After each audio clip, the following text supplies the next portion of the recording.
These are the best devil fruit ideas in the history of the One Piece world, bearing in mind that we now know that devil fruits each represent the innate desire of one individual who wanted that particular ability above all else. And look, all desires are not created equal. Where one person may wish to become a mythical phoenixman, another person's paramount desire may be to simply do their laundry in a more time-efficient manner.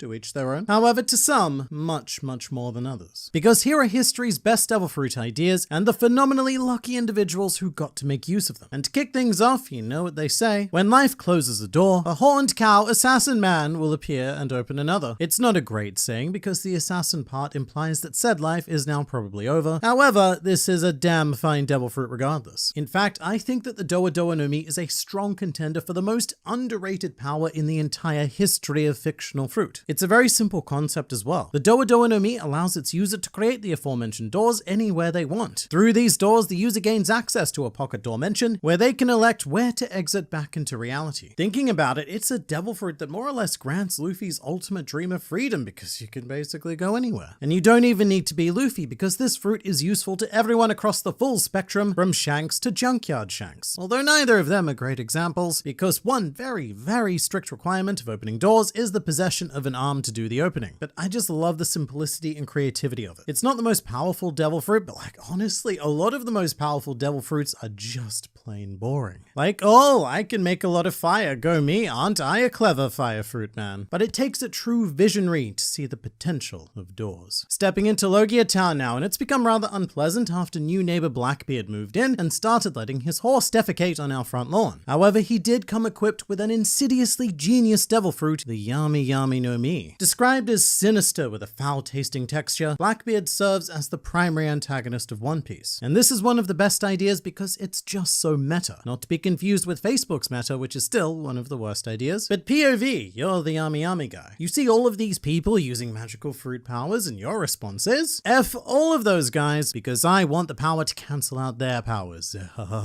It's like you and a friend each get granted a wish by a genie, but you get to wish first, and your wish is that your friend doesn't get a wish. But in addition to that, the abstract nature of darkness has allowed versatile vagueness to take place, with its user now able to mess with gravity and even gain access to a black hole pocket dimension. And I feel like it's worth lingering on the concept of darkness, because this is the only Logia that focuses on an element that doesn't actually exist. Darkness is simply the absence of light. Or to put it in a more relatable way, darkness is the Usopp and light is the Yasopp. These two concepts cannot coexist together, or at least that's what Yasopp's excuse for abandoning his son was. Although the concept of absence is also quite curious with a character all about abundance. Whether it's wealth, body hair, or kilograms, Blackbeard has it all. Except for teeth, he's missing quite a few of those. But I can only conclude that this fruit must have been the dream of someone unable to dream. Someone who couldn't experience what it was like to just slip away into the void. And so it's a very interesting, albeit incredibly dangerous fruit idea. Next up is quite possibly the most useful fruit in the entire series, the Hana Hana no Mi. The one that allows people to sprout body parts, full bodies, full bodies, and even become a full-on demon because why not? By the way, before we get into this, have you ever wondered what those things on Giant Robin's chest are? Because if you thought breasts, then you are very wrong. Because according to Nico Robin herself, those are onions, which was revealed again by Robin herself in the volume 102 SBS. But if anything, that only makes this fruit better. It's another one of those simple but brilliant ideas. And every single person in this world's lives would be revolutionized by this fruit straight out of the box. You could use it as Eiichiro Oda himself dreams by having more hands to draw, or even for fight battling, which reminds me of one of my all-time favorite Robin lines, "You don't understand. Power, speed, they're useless against me." And that line may as well be the dialogue equivalent of pneumonia for all of the chills it sends through my body. And for all of the hand puns that one can make with this fruit, I think the most appropriate is always going to be that idle hands are Devil Child Nico Robin's plaything. Now hold up there. Yes, this is a video praising the best devil fruit ideas. However, that will in no way stop me from judging the people who had said ideas. And here I'm referring specifically to what I designate as the try-hard fruits. Abilities specifically geared to min-max and even essentially break the entire system. Fruits crafted by the dreams of those who believe that if you are not playing optimally, then you are not having fun. The Hobby Hobby no Mi used by Sugar is one such example, because it is essentially 4 powers crammed into one. Because this particular dreamer rocked up to the magical fruit machine and said, "Oh great fruit deity, grant me my one wish, which is to turn people into toys when I touch them. Alright, sounds easy enough. And when I touch them, they automatically become my toy slaves. Alright, that's kind of dark, but we can work with this. And also when they become my slaves, everyone who knew them loses their memories. So now you want me to make a fruit that manipulates people who weren't targeted by the fruit. Sure. Anything else? And also, for reasons, I become immortal. This fruit was dreamt up by the same person that you would never want to play D&D with. And somehow it's not even the worst example. That would be Viola's Girogiro no Mi. Oh great fruit deity, grant me my one wish, which is that I want to be able to read people's minds, but also like see through their bodies, their clothes, their skin, and their bones. I really want to see through the bones. I like bones. Oh, and also I just like to see everything within, say, a 4,000 kilometer radius. Oh, and if anyone tries to attack me, I'm going to cry whales at them. With Sugar's Devil Fruit, at least everything is kind of tied in by the concept of youth and playing with toys, but with Viola's Fruit, it's just 4 unrelated strung together powers. Great idea, undeniably effective, but shame on whichever tryhards brought them into existence. Back to brilliance now, it's the Fude no Mi, the ability of every artist's dreams, because whatever you draw will come to life, and is used primarily in the series to bring to life a series of subjectively terrible drawings. I say subjectively because I actually quite like them. I have a great soft spot for Ryunosuke, Nekozaemon, and Torasaburo, which if you didn't know are all named after Momonosuke, Kinemon, and Kanjuro respectively. This was of course due to one of the greatest twists in all of One Piece, where Kanjuro was drawing terrible on purpose to sabotage the group. But I think that only goes to show just how brilliant this fruit actually is, because even when consciously trying to use it terribly and as most inefficiently as possible, it turns out the power of even the worst artist's imagination is still just too strong. And I should also mention that this fruit exists in stark contrast to the Ato Art no Mi, a fruit for people who like the idea of being an artist but not actually making the art. And also heavy doses of plagiarism. None of what Jola made was original. To the world of literature now, and here's a devil fruit that I think a lot of people just forget even exists, the Buku Buku no Mi, which gives its user the ability to become a scary ghost by telepathically controlling physical books, but also traveling inside said books and even bringing those book worlds to life. Criminally underutilized in the series. It's like the inverse of Luffy's devil fruit because this is all about bringing other people's imaginations to life. This fruit was clearly dreamt up by me in high school, where instead of studying for geography because it was a boring subject, I consistently plunged myself into the thickest fantasy novels I could find. This isn't a traditionally well-recognized fruit because it's not great for punch fighting, fight battling, or even battle punching, so a lot of people really disregard the truly magical potential behind it. I will say that one apparent drawback is that its user seems to absorb all of the instances of the letter C from people's writing, because all of those C's are planted firmly on Mont d'Or's thick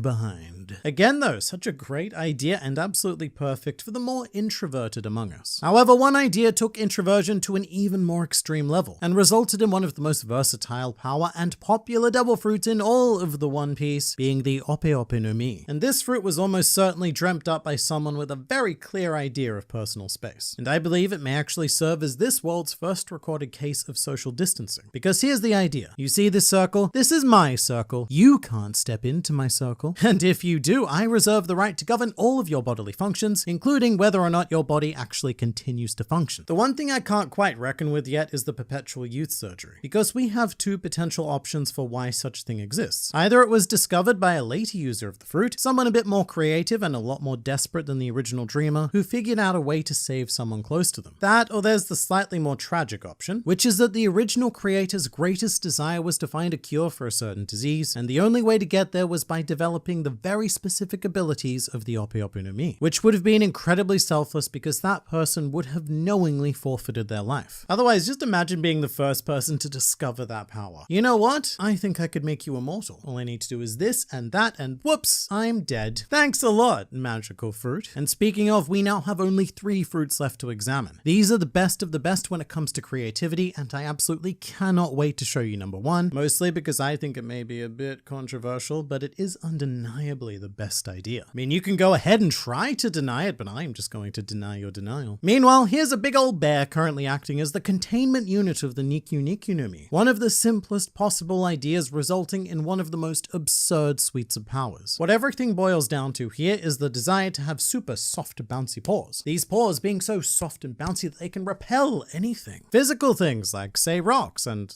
I can't think of any others at the moment, abstract things like pain, and even interdimensional existences appearances like spooky depression ghosts. The user can even repel themselves or others to any location on the planet, thus making this the first and currently only devil fruit to be capable of utilizing the entire globe, thus putting Pitbull to shame and making Bartholomew Kuma the real Mr. Worldwide, or at the very least, definitely just Mr. Wide. In fact, there was only one thing that Kuma was unable to repel with his powers, and that was his inevitable fate of becoming a Manborg transport slave. So from that perspective, not a great fruit, but from every other perspective, I think an argument could genuinely be made that this is the best devil fruit, not the best idea, just the best period. That's an argument for another time though, because this video has already gone on so long that our morning sun is rising, bringing with it the Hito Hito no Mi model Nika. And it's so hard to put this into words, because you have to compress the entire idea of imagination into a poor unsuspecting fruit. What I'd love to know is which came first, the legend of Nika or this devil fruit, because I could see it happening either way. Someone was inspired by a myth and created a fruit-based Joy Boy, or someone's ultimate desire was simply to make people smile, and so the Nika legend was born as a result of the original user. Either way, great idea, but still not the best. So are you all ready for the best devil fruit idea in all of the histories? Because that would be Foxy's Noro Noro no Mi, and no, I am not joking. Putting Foxy to one side, this fruit was the dream of an absolutely brilliant person who was such a visionary that they were already thinking of this world on an atomic level. This person dreamt up their own custom photon and made it a reality. Granted, yes, that reality then did morph into a rotund fox with a hobby of cross-dressing and cheating at various piratesome games until he got thwacked in the face by a rubber man wearing an afro. But look, that's just the beauty of science. You never know what your discovery is going to lead to. But at the core of everything is an idea. And the idea of the Noro Noro no Mi is unrivaled in all of One Piece.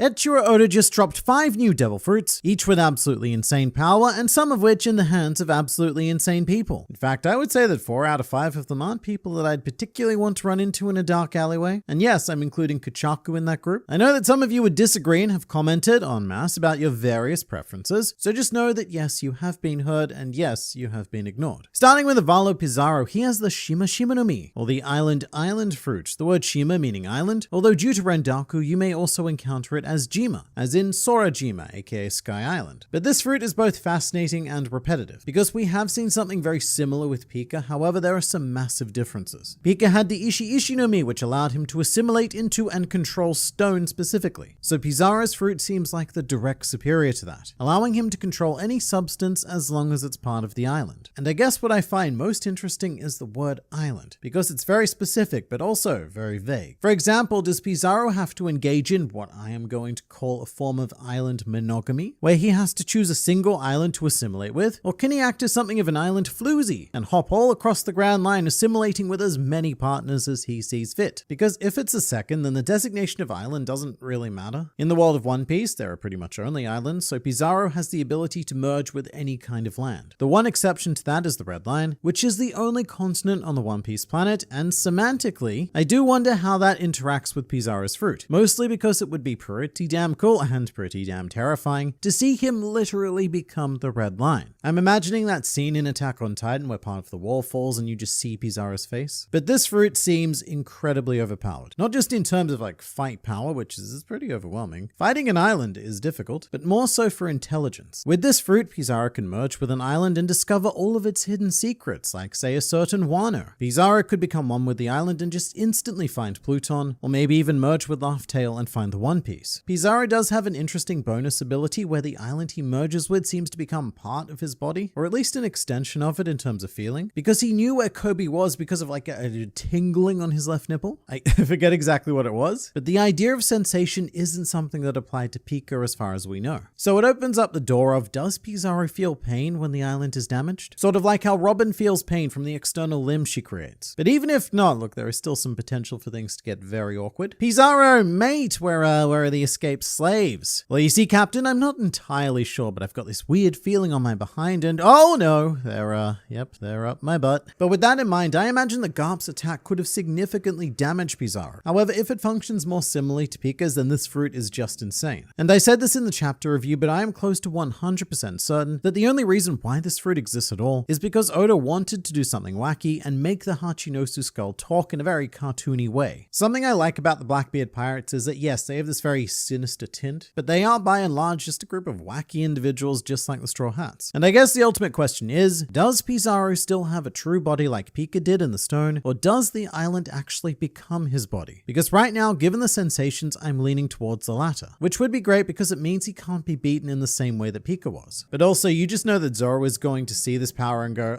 not again. Or maybe not. After not recognizing the Lunarians, maybe he just forgets he even fought Pika to begin with. Vasco Shot is now the proud and mostly conscious owner of the Gabu Gabu no Mi, which is the Licka Licka fruit, and was translated as the Glug Glug fruit in the scans. Glug Glug is in the sound of drinking. Most devil fruits are based on some sort of onomatopoeia, but I do think that alcohol is pretty important to keep in mind, because you can glug glug almost any liquid, and if this fruit was, say, just a drink fruit, which I think literally would be the Nomi Nomi Nomi, if that was the case, then it would literally be able to control all liquid. So I consider Vasco Shot to be the Smoker as opposed to the Caesar in this scenario, because Smoker can control a type of gas while Caesar can control all gas in general. And in the case of Vasco Shot, he seems to only be able to control alcohol. And given that Vasco Shot can create bubbles, it's implied that this is a generation style paramecia, meaning that he could potentially conjure and manipulate alcohol, which is very rare. We don't often see liquid substances in devil fruits. And it reminds me a lot of Magellan's poison because he was also able to create bubbles in between creating 10 hours worth of massive relentless dumps due to eating poison, that is. And look, if that were true, then I would say that Vasco Shot's natural opponent is Zoro. Sort of like the Luffy versus Cracker fight where Luffy kept eating the biscuits. Zoro could just keep drinking Vasco Shot's powers and realize his full potential as a drunken swordmaster. Then again, Sanji is also a good choice. There's nothing like a good battle between chef and ingredient. However, there could be other options for how this power could function. And despite the bubbles, it may be a bit of a left field paramecia. Like say it gives the user abilities that require alcohol as a fuel. Not too dissimilar from how Frankie uses cola as a fuel, which would definitely make me want a Frankie versus Vasco Shot fight. One where they trade substances, giving us a drunk Frankie and a high on sugar Vasco Shot. Or maybe the more of the fruit's power you use and the more drunker you get, which I suppose would impair most people, but a Giga Chad like Vasco Shot, nah, no problem. And you know what? Maybe it can even influence opponents and make them drunk. But the Occam's razor answer is the more simplistic generation and manipulation, which would also make Vasco Shot quite the fire hazard as implied in chapter 1080, because he could douse anything in alcohol and then just set it alight. To San Juan Wolf, and we've known he was a devil fruit user for a long time now, but the name of his fruit is new and it's the Deca Deca no Mi. Deca meaning big and Deca Deca meaning like really big. Fun fact, San Juan Wolf is the only known giant to have eaten a devil fruit, with the exception of another fun fact, which is that non-canonically we have also had two other fruit using giants. And rather bizarrely, this is insane, they use the exact same devil fruit, which is also the exact inverse of San Juan Wolf's fruit. Both Lily and Stamach from the anime filler, and Blue from a really old One Piece PS2 game, possessed a power called the Mini Mini no Mi, which allows the user to shrink. And admittedly, that's a pretty fun idea, taking a giant and giving them the power to become super small. In fact, it's such a fun idea that they've gone and done it twice. And you know what? I'm not entirely convinced that this was on purpose. I imagine that whoever created Lily had no idea that Blue even existed, and that they just coincidentally stumbled on the same idea. Although sadly, this does go on to imply that in the non-canon world, Blue is dead. But I'm really keen to know what the limits of San Juan Wolf's fruit are. For example, one thing that perpetually confuses me is that despite being a devil fruit user, San Juan Wolf is completely unfazed by being in the ocean. In fact, his epithet is the colossal battleship. So how can he be up to his neck in seawater and still not have it affect him? But his base height is 180 meters, which is slightly taller than the Washington Monument, and if this fruit does allow, as we suspect, San Juan Wolf to actually walk on the seafloor, then that would imply that he can grow at least up to 10,000 meters tall. And if he was to do that on land, then he would reach the general height of Sky Islands. However, even then, that still wouldn't make him the tallest living thing in the world. That title still belongs to Zunisha, who is a whopping 35 kilometers tall, meaning that his body extends from the bottom of the seafloor to 15,000 meters above Sky Islands. Although the real game changer would be if San Juan Wolf can use this fruit on things other than himself. But to potentially the most versatile new fruit, Prince Gru is the user of the Gunyo Gunyo no Mi, which appears to allow him to conjure and manipulate clay. And I'd say that it's the clay equivalent of Galdino's wax fruit, but there's a pretty huge difference here in that Gru can create golems. I mean, yeah, Galdino made all sorts of fun wax constructs and even copies of himself that he got painted by Miss Golden Week, but I think that this is something very different. The golems of Gru appear to have some sort of independent thought, and when I first read the chapter, I initially thought that he created clay copies of his marine comrades. But the more I think about it, the more I think that these marines may have just been Gru's golems all along. These marines may not actually exist. They're just the result of Gru's abilities being able to give life, because that's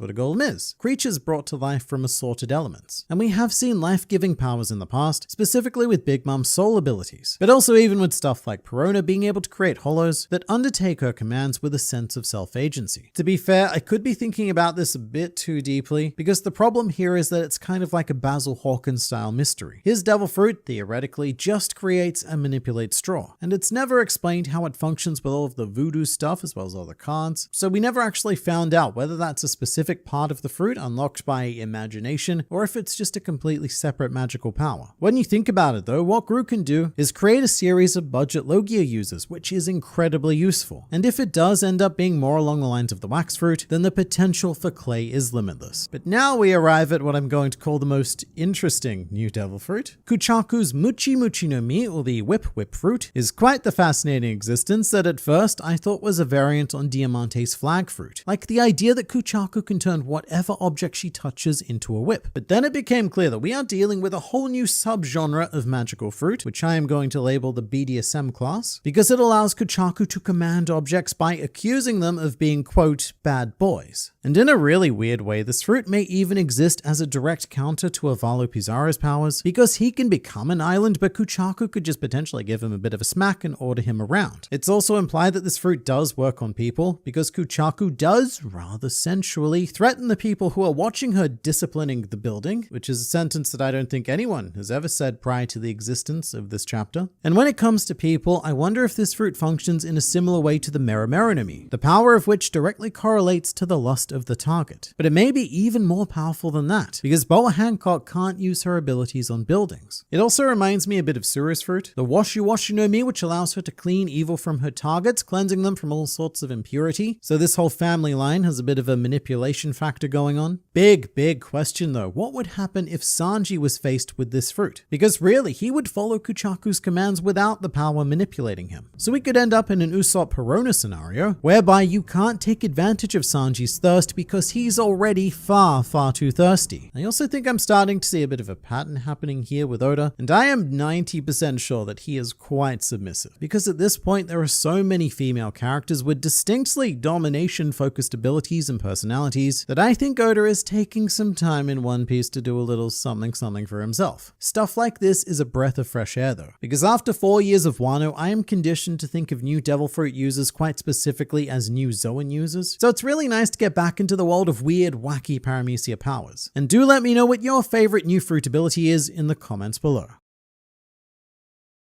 The Devil Fruit classification system is wrong. Well, maybe not wrong, but seriously flawed. Paramecia, Zoan, and Logia encompass 99% of all Devil Fruits, but then there's this bizarre 1% that fall outside of that system, special Devil Fruits, if you will, and so we kind of have to recontextualize the system. Picture a Venn diagram with Paramecia, Logia, and Zoan fruits, and you'll notice that there are these overlapping areas between Paramecia and Logia, Logia and Zoan, and the third one. And there are Devil Fruits in the series that fit into these zones. Neither Paramecia, Zoan, or Logia, but a combination of the two. And even crazier, in this triple crossover section in the middle where all three of these classes meet, there is one Devil Fruit that fits perfectly in there, embodying all three classes. We have seen it in action, and you probably don't remember it, but it exists. And it makes sense with Vegapunk's Devil Fruit hypothesis of bringing the imagination into reality, because some people don't want to be confined by seemingly arbitrary rules. What do you mean I have to choose a class? No, I don't. Because what I want to imagine is a mixture of all of them. So here are the special Devil Fruits of One Piece. And first up is the one you're all expecting, the Mochi Mochi no Mi, which to this day still serves as one of the most confusing fruits for people encountering it for the first time. Every time I talk about Katakuri or the Mochi Mochi no Mi, I inevitably get a flood of comments saying, actually, I think you'll find that this fruit is a Logia, internet man. And look, if this was still 2017, then you would be right. But in any other year, including the year that it is now, you're wrong. The implementation of this fruit in the story, to be perfectly frank, was such a mess that I am convinced it's what Shanks was referring to in chapter 1 of the series. Because going through the timeline of the Mochi Mochi no Mi's existence looks something like this. It was first conceived as a Logia fruit that turns its user into baking flour, which was then turned into a Mochi Logia, which then turned into a Paramecia that mimics Logia, which was then retconned into a special Paramecia functioning as a Logia in conjunction with Future Sight. Jinbei literally stated it was a Logia when this chapter was first published in 2017, and subsequently in volume releases that line was changed to Special Paramecia, which is why the only year that you're allowed to call Katakuri a Logia user is 2017. If you're not in that year, then stop it. And also the fact that Katakuri is an awakened fruit user also doesn't help the Logia confusion. In fact, the fruit itself is a bit confused as to exactly what it is, being shaped like a very top-heavy adult toy, with the reverse proportions of Gekko Moria and the regular proportions of Bartholomew Kuma. But this was an accident. The idea of a special Paramecia was never intended to exist, the definition of which has since become a fruit that takes 2 or more of the established Paramecia characteristics. So in this case, Katakuri can both generate and become Mochi, which is the very definition of a Logia, the ability to conjure, manipulate, and become a substance, thus effectively slotting the Mochi Mochi no Mi into this space here between Paramecia and Logia on the Venn diagram. In any case, this fruit has been litigated to death online, so how about I now show you something new? Because the Mochi Mochi no Mi is not the only special Paramecia in One Piece. However, to find the others, we need to dive into some rather dark territory. So let me introduce you to Marine Officer Gradle from the One Piece dramatic stage, the Metal VR stage show. I'm pretty confident that almost no one will have ever heard of Gradle, but he does exist in this really interesting space. This show took place at the DMM VR Theater in Yokohama, where the characters were animated on stage, and it actually looks like a really cool experience, as opposed to trying to watch actors in cosplay do all of the wacky One Piece stuff. But in any case, Gradle is also a mess. He has a devil fruit known as the Meta Meta no Mi, which gives him the ability to both generate and become liquid metal. Pretty much exactly Katakuri's fruit, just with metal, and thus making Gradle a special Paramecia. Although in addition to this, Gradle could do some simply bizarre stuff, like separate himself into multiple metal bodies, and even use his metal to shape and impersonate people and animals, which, there's not a great deal of logic behind. But interestingly, this stage show was performed in 2018, about a year after Katakuri was introduced. So Logias weren't particularly hot at the time, but special Paramecias, they were the new wow power thing. So I imagine that Gradle was created in an attempt to emulate the Katakuri effect, because by this time Katakuri had become one of the most beloved characters in the One Piece fandom, setting a critical popularity speed that would only be broken by Yamato on Wano. Yamato got insanely popular insanely quickly. But this is an example of emulating the accident. So what if I told you that there was a special Paramecia that existed a full 3 years before Katakuri was introduced? And it comes from another stage show, but this time in 2014, where we meet the non-VR and very fleshy character named Smash, Commander-in-Chief of the DX Marines. The DX Marines are like the extremist group that's separated from the Marines because they believe that the Marines were not taking enough action. Smash himself possesses the Zuma Zuma no Mi, which allows him to both generate and become plasma. So he's simultaneously a budget and yet a better Sakazuki. Budget because he commands a much crappier version of the Marines, but better because plasma gets significantly hotter than magma. In fact, if this fruit were canon, that it would definitely take the crown as the highest defensive power. But this show really went out of its way to define Smash as a not Logia, thus in a very weird and unintentional way, making him the first recorded special Paramecia in the entire One Piece franchise. Going back to canon now, we've experienced a lot of special Paramecias, but what about the other mixes? Well, here's Mr. Karasu, and he presents quite the fruit-based enigma, given that his powers embody the properties of both Logia and Zoan. He can transform into not just one crow, but an entire murder of crows. And it's not like it's crows or nothing. He can separate parts of his body into crows plural and leave the rest completely formed, which is, by almost all other counts, a Logia trait. Yes, characters like Marco can control which bits of their bodies become the Zoan creature, but Karasu is renting weeklies from a completely different blockbuster. For one, Marco can only become one bird, whilst Karasu, he can become many bird. And also Marco can't separate his bird parts. The animal aspect is clearly Zoan. I would be shocked if this was some kind of either Logia or Paramecia power that allowed Karasu to nigh on perfectly replicate sentient crows. But the intangible body aspect is also a clear indication of Logia abilities, which means that Karasu falls into the awkward Venn diagram crossover space between Zoan and Logia, which I initially wanted to call a special Zoan, however the diagram doesn't quite allow me to do that. Logia only has 2 crossover points with one other fruit, and one of those is already defined as a special Paramecia, so we are going to tentatively designate this Logia Zoan crossover as a special Logia, meaning that a special Zoan would theoretically theoretically be a Zoan Paramecia mix. So have we ever seen something like that in the series? Well, why yes, we maybe have. Taking a trip to Filler Town, we meet the local law enforcement, Captain Allhunt Grount. He's from the Marine Rookie filler arc, and strangely enough, even though he doesn't appear in the manga, he does appear in the One Piece Party spin-off manga. I don't know why, but what I do know is that Grount has no ordinary filler power, and you may be shocked to learn that this fruit ability was thought up by Oda himself. Grount has a strange unnamed fruit power whereby his arm gigantifies into that of a red gorilla-ish thing. Only his arm, mind you, has a mind of its own, and initially it went all crazy and did some not so great things, with all of the smashing and the punching. Unintentional smashing and punching. And it's very in keeping with what we know about Zoans now, which is that those fruits, more so than others, very much have wills of their own. But is this really a plain Zoan fruit? Because the way it functions is just so weird. And when things are weird, they usually get tossed into the dumpster that is the Paramecia class. I mean, maybe it's a type of Zoan where you need to master one body part before moving on to the other. Like say you gotta do the arm before the other arm, and then both the arms before the legs, and there's a torso, and then imagine there's a penis somewhere, and then the head. But look, even with all of that in mind, this is still a very special Zoan. No other Zoan that we know of functions like this. It's almost like an example of how a competent smile fruit would function. Like instead of having a lion constantly punching you in the testicles, you actually get a useful animal body part which you can sheath when not needed. But the main reason why I care about this fruit is, again, because this was Oda's idea. The director of these episodes was interviewed on OnePiece.com, and he said that Oda said, "Mate, you should do this fruit thing." Which means that there is some internal mind-brain logic as to how Grount's fruit fits into the fruit system, but until that gets made known to us, which will likely be never because he's a filler character, he fits more into the special Zoan space. But as promised, I now present a devil fruit that is a crossover of all three classes. It is somehow a Paramecia, a Logia, and a Zoan. And that fruit is the Tama Tama no Mi, which translated is the egg fruit, used by Baron Tamago, which translated is Baron Egg. So let's go ahead and tick off the categories. Zoan is obvious because it allows the user to become a wide variety of poultry, from egg to tiny chick to classy chicken, but unfortunately it doesn't extend all the way to becoming a great cock. Meanwhile, the Paramecia aspect is derived from the evolution mechanic. When defeated and cracked in any state, this user will then turn into goop and reform into the next part of the cycle. That is not a Zoan power, unless you're telling me that this is some sort of mythical Zoan, the mythical chicken Zoan. And the Logia element comes from the aforementioned goop, which the anime chooses to portray as a fecal-colored substance. However, this sewerage mimics a Logia state, where the fruit user becomes an intangible substance and is capable of regenerating into a new form. Which leads to questions like, is Tamago invincible? Is the chicken power indeed the ultimate fictional fruit? Well, not quite. There is a way to permanently injure Tamago, as Pedro did by taking his eye, and from what we see of Tamago in Pedro's flashback, he was already the user of this fruit. That, or he was wearing the egg skirt kind of preemptively as I guess a bit of a fashion statement, but I mean the whole thing is obviously a play on the chicken and the egg scenario. And Oda realizes this masterfully because there is a bigger question to be answered here, which is that after initially consuming this fruit, what does the user start as? Are they immediately kicked off at the egg stage, or do they morph into a chicken and only become the egg once the chicken is first defeated? It's impossible to say. Just like how this fruit up until recently was impossible to classify. However, during the month-long break in 2022, the Road to Laugh Tale material did quite clearly state that the Tama Tama no Mi was a Zoan. However, I would take that information with more salt than Banban harvested after Aqua Laguna. Banban is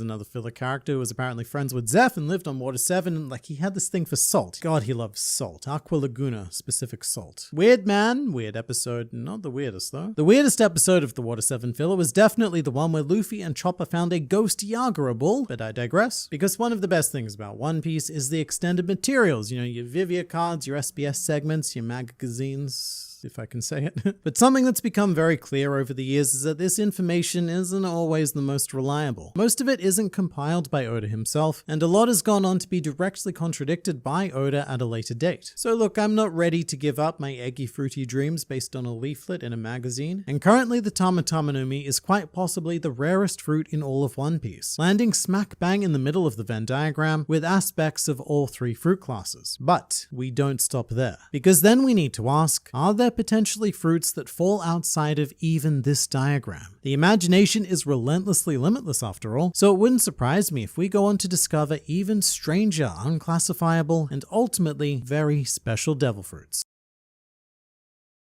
Emporio Ivankov should have been a dragon. 38 years ago on God Valley, shenaniganry occurred as the Rocks Pirates, the Roger Pirates, the Marines, and the Holy Knights fight battle royaled one another to claim the great treasure of Hachinosu. And Emporio Ivankov was also there. This future adult came within a hee-haw of consuming the Uunumi model Seiryu. In fact, his mouth was significantly closer to that their magical fruit than Bartholomew Kuma's mouth was to the Niku Niku no Mi. Then a somewhat large mother interrupted and history was made. But what if the somewhat large mother didn't rudely interrupt Emporio Ivankov's meal? Or what if she did, but it was just a few seconds later, allowing Ivankov to get in that ever so important nibble? Well, what happens is things. Despite having the mythical Zoan, Ivankov will probably not be all that useful on God Valley. I imagine him being very similar to Momonosuke when he first ate his dragon fruit. So Kuma's gonna zap him and roughly 499 other people away. But that's only one side of the story. We also need to consider poor young-ish Kaido, who had all of his dragon hopes and dreams stolen from him on that day. After this point, Kaido and Ivankov part ways. They will never meet again. In fact, they never met to begin with. It was Big Mom that Eva met. And Big Mom is gonna feel bad, like really bad about this, because Kaido was like family to her. Family that she didn't have to give birth to, which is very, very rare. So Charlotte Linlin will seek out a consolation fruit for Lil Bro. I was gonna refer to Kaido as Linlin's Oni-chan because it would have been a fun Oni pun, but sadly Oni-chan means older brother, thus ruining everything. But Kaido will eat this consolation fruit and immediately become very, very confused as he finds himself clad in the trademark leotard of Emporio Ivankov because Big Mom has fed him the Horu Horu no Mi. So what we've got is a classic case of fruit swap on our hands. And One Piece has gone from drag queen to dragon queen, which is not my joke, I stole it from the comments. And thus begins our very bizarre fruit swap adventure. As everything went all according to plan, Ivankov is going to leave Kuma and Ginny on the Sorbet Kingdom to eventually go on to join the freedom fighters led by Dragon. And this is our first and probably most enduring problem. There will be an argument over who gets to be called Dragon. In fact, anytime someone says Dragon, both Dragon and Ivankov are going to look in that general direction. And then the person who called is going to have to clarify, no, I meant that one, but also I like you too. And it's just going to be an absolute social nightmare. But on the bright side, it's going to greatly confuse their enemies as well. People in the press are going to hear stories about this dragon man, and they're also going to receive pictures of a completely different man dragon. So they put two and two together as any reasonable fictional reporter would, and eventually Dragon's wanted poster may even contain a picture of Emporio Ivankov in dragon form. It's also going to highlight just how much of a fraud the Celestial Dragons are. I mean, they call themselves dragons, and yet they don't even have one. It's pathetic. In terms of skill set, Ivankov's abilities experience a pretty sharp increase. So the really cool thing is that Ivankov is still capable of using almost his entire skill set. Ivankov doesn't often blend Newcomer Kempo with his Devil Fruit powers, and the times when he does, well, he can do the exact same thing with the Dragon Fruit, just much more better. The example I'm thinking of would be something like Hellwing, which Ivankov performs after ballooning his face. And in this case, all he needs to do is transform, and there's a mighty dragon visage, ready to use as many Hellwinks as Ivankov desires. Admittedly, it may be less thematically appropriate, but Ivankov is now next level dangerous. And you might think that this means that Kaido has been debuffed, but that would be a very incorrect assumption, and quite frankly, shame on you for assuming it. With the Horu Horu no Mi, I think that Kaido absolutely becomes physically stronger than any of the forms we've seen of him before. The dragon scales are pretty tough, but this is an injection of raw power, and it brings new meaning to the title of World's Strongest Creature, although the narrator may need to change Kaido's introduction. In the manga, the narrator says land, sea, or air, but really it's just land and sea now. Actually, maybe not even sea. I assume that sea was thrown in there because Kaido can float over it as a dragon, so it's not even sea, it's just land now. On land, and well, just that. If it's one-on-one on land, always bet on Kaido. However, if it's in the sky or on the water, then check with your local bookmaker first. That's going to be Kaido's introduction. But I personally feel like Kaido was never at his best in his dragon form. It made him a really big target, it gave him some very clunky movement, and the true devastation he inflicted was almost always delivered in his regular or hybrid form. But Kaido can and will still transform, all thanks to the power of the Kaido Gunman's Heicho hormone, which means Kaido face growth hormone. Kaido can now inject his head and grow it to the proportion of giants. Here's the thing though. Ivankov only does this on his face, but Kaido's gonna do it on his whole body. And despite how dangerous it is, Kaido would probably inject a whole ton of his crew prior to big battles in order to turn the beast pirates into fully jacked up piles of meat. There's even a chance that Kaido might see less need in the Smile Fruits because he only wanted them to make his crew more powerful. But with the Horu Horu no Mi, he can do that himself, regardless of any long-term consequence to the physical well-being of his crew, because with the Smile Fruits, we've already established that Kaido doesn't particularly care. Also, this fruit gives Kaido super healing, or at least temporary not pain feeling, so Kaido becomes even more invulnerable than he was before. His body, it's naturally tough, but now if he takes damage, whatever, he can just inject it away. And then there's the fun of gender swapping. With female opponents, Kaido might even use his abilities to make them male, desiring something of a tougher fight from his perspective, or maybe even handicap himself by fighting as a woman for the fun of it in a form that we are going to call Kaidet. There's not a huge focus on this aspect of the fruit though. It's pretty key for Ivankov because it plays into his themes and lifestyle, and whilst this aspect is not irrelevant to Kaido, it's not the main path that he's going to take with the fruit. But this isn't all great news for Mr. Kaido, as along with starvation, weapons manufacturer, plan to plunge the world into war, and,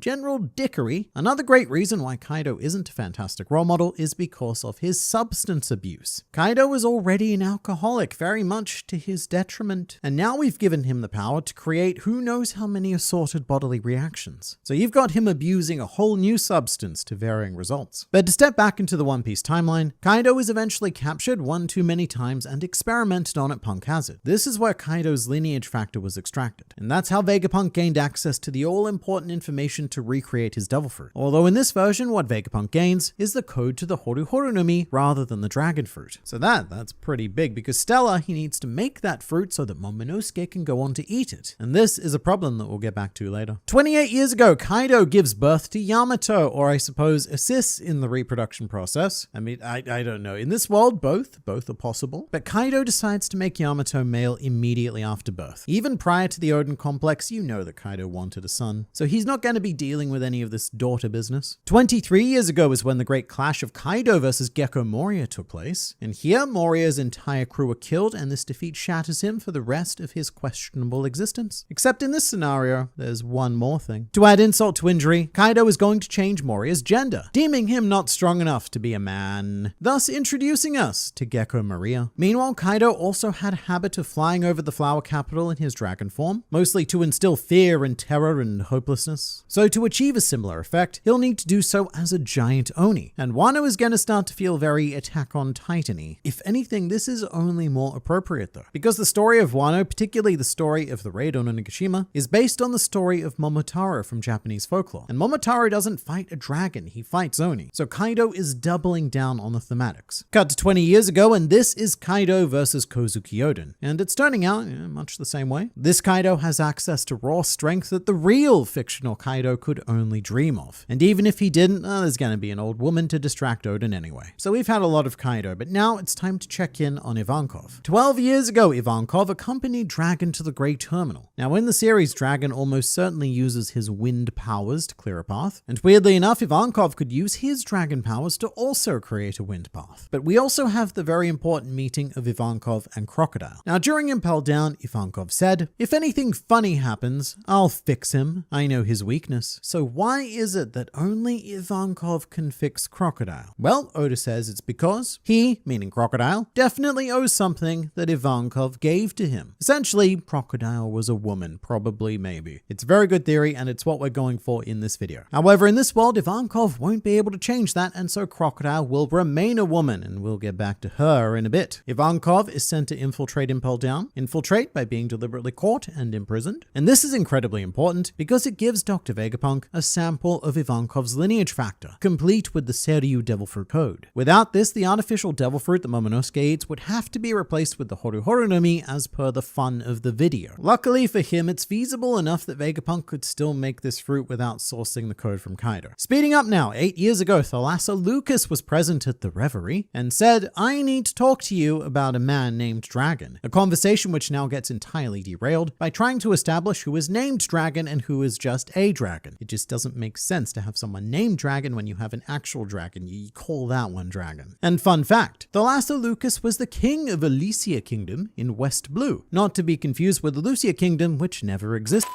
But look, there's been some controversy in the world of West Blue politics, because in the most recent reverie, Elysia Kingdom was represented by King Caesar, and Thalassa was not that old a man. So I suspect that Caesar was crowned under very suspicious, perhaps murdery circumstances. 4 years ago on Wano, Ace destroyed a dragon statue as a warning to Kaido. Now in this world, Kaido is still very self-absorbed, but a lot less obsessed with dragons because he isn't one. I mean, why would he build a monument to Revolutionary Army Commander Emporio Ivankov? It just doesn't make sense, Kaido. So instead, what we're gonna have is a nice Kaido statue complete with lashes and a tight outfit. So Ace is going to see the statue and destroy it so that no eyes will ever be harmed by looking at it ever again. And then finally, 2 years ago, Monkey D. Luffy sets out on his adventure with absolutely no idea what awaits him. And the first change he's going to encounter is on Alabasta. Whilst attempting to save Vivi's kingdom, Luffy gets into a scuffle with Miss Zero. Now, potential situation here. Also present is Hasame the Crab, and he has a bit of a bizarre interest in human women and is motivated by, quote, arrow power. So this happened during the early days of the Viz translation, and they tried to tone it down by saying, the crab is blessed with the power of love. But in reality, the crab has a human kink. That's what it is. So there is a potential future where Crocodile can, quote, motivate Sami to not move by,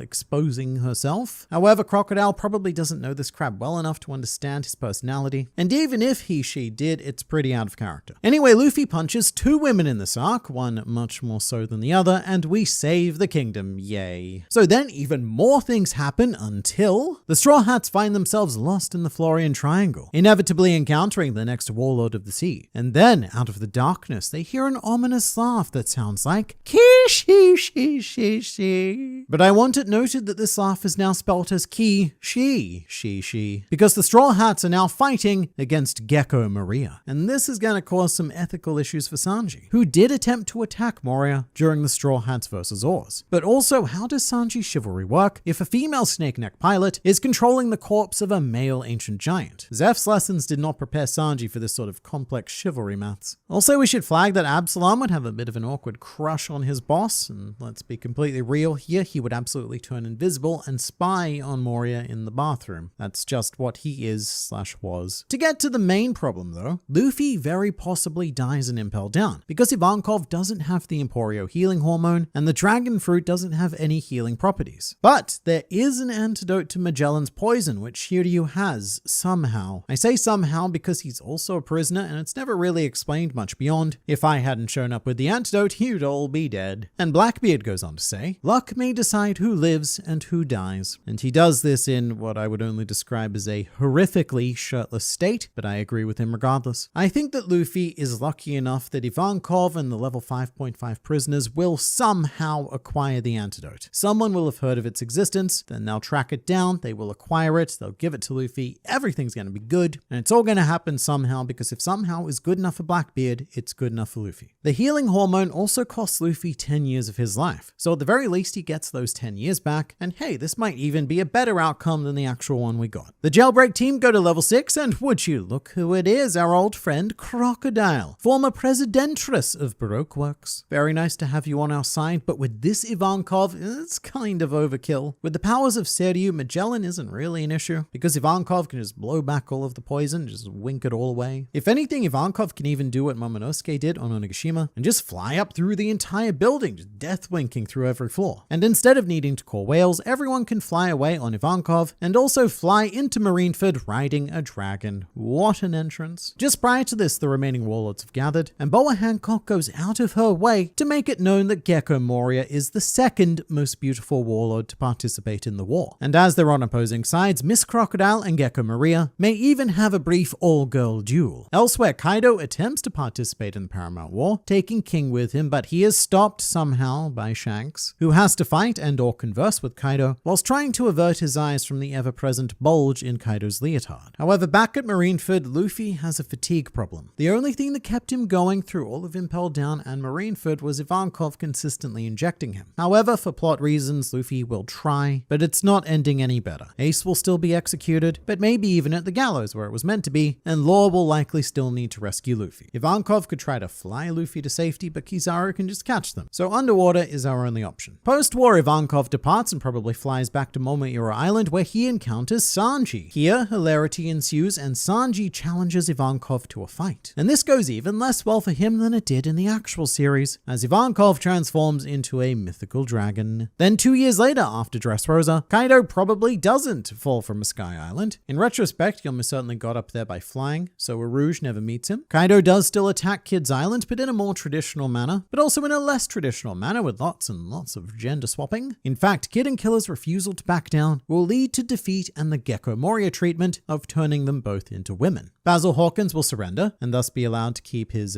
straw parts. And if not for him betraying the alliance, Scratch Men Apoo may have found himself becoming Scratch Women Apoo. But all of this sets the stage for Wano. Post Whole Cake Island, Kaido has a conversation with Big Mom where they argue about who gets to kill Luffy, and Big Mom insists that she gets to because Kaido owes her. But in this world, there's no debt because she more or less accidentally cursed Kaido, and if anything, she owes him. But during his first day at Wano, Luffy encounters a giant Kaido parading around the flower capital, and that doesn't go well. Luffy gets thrown into prison and encounters Eustace Kid, noticing that there's something definitely different about him, but can't quite figure out what it is. And then to the day of the raid, there is a major difference. Because Kaido can't make Onigashima float. He can, however, turn into a giant and try to carry the island to plonk it on top of the flower capital. I mean, if oars could pull continents, then Kaido as a giant could lift a modest private island. But it's going to be real tough for him to both fight and carry the island. But Kaido does go on to be defeated and potentially killed. It's still a bit vague. And if so, Kid, Killer, and Moria may have their bodies returned to normal, or they may not. In fact, probably not. However, our dragon legacy will live on through Ivankov as he proceeds to put those powers to use in the final saga.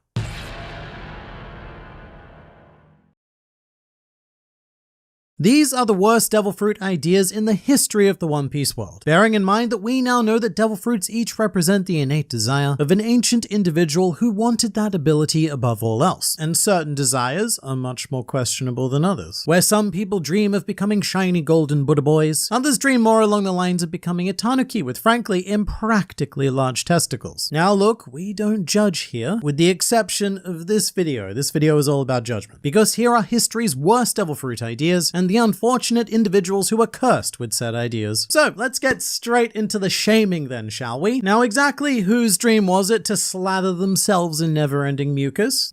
Because that is the Beta no Mi, one of the most unpopular devil fruits, fittingly utilized by one of the most unpopular characters in the series, who despite having complete control of all mucus matter, has a perpetually blocked nose and always sounds like But look, the worst part of this fruit is that it isn't even a Logia. Like somehow I find the idea of covering myself in mucus so much less appealing than the idea of just becoming mucus. To be clear, the Beta no Mi is actually a super strong fruit. For any Hunter x Hunter fans out there, it's essentially a much better version of Bungee Gum, allowing Treble to engage in his own personal form of shipping, which involves him shipping you with a ship by mercilessly throwing it at you and crushing all of your fragile mucusless bones. So powerful, but so troubling. Because it just sounds like a bad idea. I mean, the very fact that this fruit exists meant that it was someone's ultimate dream to just generate limitless human byproduct. In fact, it's one of the very few devil fruits that makes Caribou Swamp look appealing as a result, which I discovered after asking all of you who you would rather hug, and a whopping 90% of you chose Mr. Swampy Lick Lick. The most generous thing I can say is that this fruit was dreamt up by an introvert who was very non-consensually popular and just needed to put a stop to that, and in which case, look, dream perfectly achieved. Next up is the Kukukuku no Mi, one of many monkey's paw devil fruits, providing a power, but then also casting a curse somewhat nullifying the benefits of said power. In this case, the user can turn absolutely anything into food. However, that food still retains the taste of the input that was used. Within the series, Streusen has used this to turn a log into steak, a castle into cake, and did his old man bones quite the ache after falling from the aforementioned castle cake. Fun fact though, Streusen is an insane 92 years old. He looks real good for his age, and I imagine that's entirely due to a well-balanced diet of tree logs, wedding cake, and implied cannibalism, because when he saw what Big Mom did, his response was, "Mate, I'm kinda hungry right now." To be completely fair, the food eaten does still provide its nutritional value, but let's be real, if you were primarily concerned about nutrition, then your ultimate dream likely would have not been to eat literally everything. So look, you can eat any food that you can think of, but in the end it's all going to taste like that box of bathroom tiles left over from the previous owner's renovation that you can't do do anything about, and your council refuses to dispose of even on council cleanups because, oh, we won't take building supplies, so you may as well just turn them into the world's shittiest gossamer and be done with it. Right, that got weirdly personal there. We're not done with food yet though, because it actually gets worse. You know what? I concede. I get the idea of wanting to make food out of anything, but what I get a lot less is the idea of wanting to make oneself into food, which would be the fates of both Charlotte Galette and Charlotte Opera, two fruit users who need to be kept very well refrigerated due to their abilities to conjure and manipulate butter and cream respectively. And look, I am an enjoyer of both of those things. But after conducting a poll with you guys, it's become clear that our community is one of strict butter superiority, with a mere 17% cream-favored population and 18% who are likely lactose intolerant. My apologies to those people, but I am a big fan of consuming dairy via any means. However, I don't think I'm a big enough fan to keep myself permanently slathered in it as Charlotte Opera chooses to, because that's right, he isn't cursed to live covered in cream, this is his actual lifestyle choice. I just feel like we can dream a bit bigger than cream, you know? However, credit to the dairy dreamers because at least they were original. Unlike our next very controversial candidates, the Kilo Kilo and Ton Ton fruits, because one of these is a very cool weight-changing idea, and the other one is pure plagiarism. The concept of the fruits is really fun. I like the idea of weight manipulation, even if it's never been executed amazingly by the fruit users themselves. But to think that these two fruits were made by the dreams of two separate people gives me a pretty clear idea of what went down. The Kilo Kilo user rocked up to the fruit machine and said, "Oh great fruit deity, grant me my one wish. Make me able to precisely control my weight within the range of 1 kilo to 10,000 kilos. Fruit machine went, "Yep, sure. Next." And so the very next person stepped up and said, "Oh great fruit deity, grant me my one wish," which was that person's wish, but better, because screw that person. I'm gonna go ahead and call this out. It was a dick move. This person's dream wasn't to have the Ton Ton powers. This person's dream was to completely invalidate the other person's dream. And it's worked perfectly because now the Kilo Kilo fruit is basically only known as the budget Ton Ton fruit, because that's pretty much what it is. And you know, I think the existence of the Ton Ton fruit really does speak volumes about the society in which we live. And along the same lines, I would also like to highlight the Auto Autonomy, because this is a much more tragic story. Basically, this fruit allows its user to turn anyone or anything into modern art. And it's tragic because it means that this was the dream of someone who wanted to make art but lacked any talent, drive, or skill to do so. And so the user's dream was simply to be able to create. Something that we can see in the modern day with Jola, actually. We have a picture of her as a child carrying art supplies, willing, eager, and inspired to make an art. But as time went on, Jola gave up on her childhood dream of painting, likely because she wasn't particularly good at it, and settled for the life of an imposter, selling her soul to the fruit devil for the ability to create instantaneous but empty art. This fruit has me very conflicted. I don't know if it was a good idea, a bad idea, or just a sad idea. The desperate plea of someone just unable to achieve their dream. For something more down to earth though, as soon as this devil fruit origin info dropped, a lot of people were very quick to point at the human fruit and go, eh? But I am here to defend this fruit. I don't think it was a bad idea at all, because there are two approaches. One is the very wholesome idea that this fruit was thought up by someone who was completely content with their life. As in, they were already living their own humble dream and didn't need anything more. Meanwhile, the second is that this was the dream of a non-human, like a mermaid going full Ariel and wanting to walk on land, marry a prince, and have a terrible sequel made that nobody remembers. Or maybe even the dream of a giant who just wanted an easier time getting through doors. Like, you know when you're really tall and you just realize that the world wasn't built for you? Me neither, because I'm quite short and I can kind of squirrel my way through any opening. But there are a lot of good reasons to want to become a human, provided you aren't one already. If you are, then, well, this fruit's pretty terrible. But this fruit was everything to whoever originally desired it, and I'm betting that they were quite the good egg. But they certainly weren't as hard-boiled as our next fruit, the Sui Sui no Mi, which is very much another one of those be careful what you wish for situations. So POV, you're someone who likes swimming, like really likes swimming. So your wish is to have a power that lets you swim everywhere, even on land. Sounds cool. However, due to the very fact that this is a devil fruit, you of course are never able to swim in actual water ever again, meaning that you can never feel the pure joy of swimmage that inspired this dream to begin with. Sort of like wishing to be able to walk on water, but as a result, you start sinking on land. And according to Eiichiro Oda, this is the fruit that Sanji would have if he was a user. However, it's heavily implied that he would mostly use it to swim into women's bathrooms. Again, not a bad fruit at all, just a very interesting hit of adult baby-based irony. Now, did somebody say balls? Well, I certainly hope so, because we're about to talk about them at great length. The Berry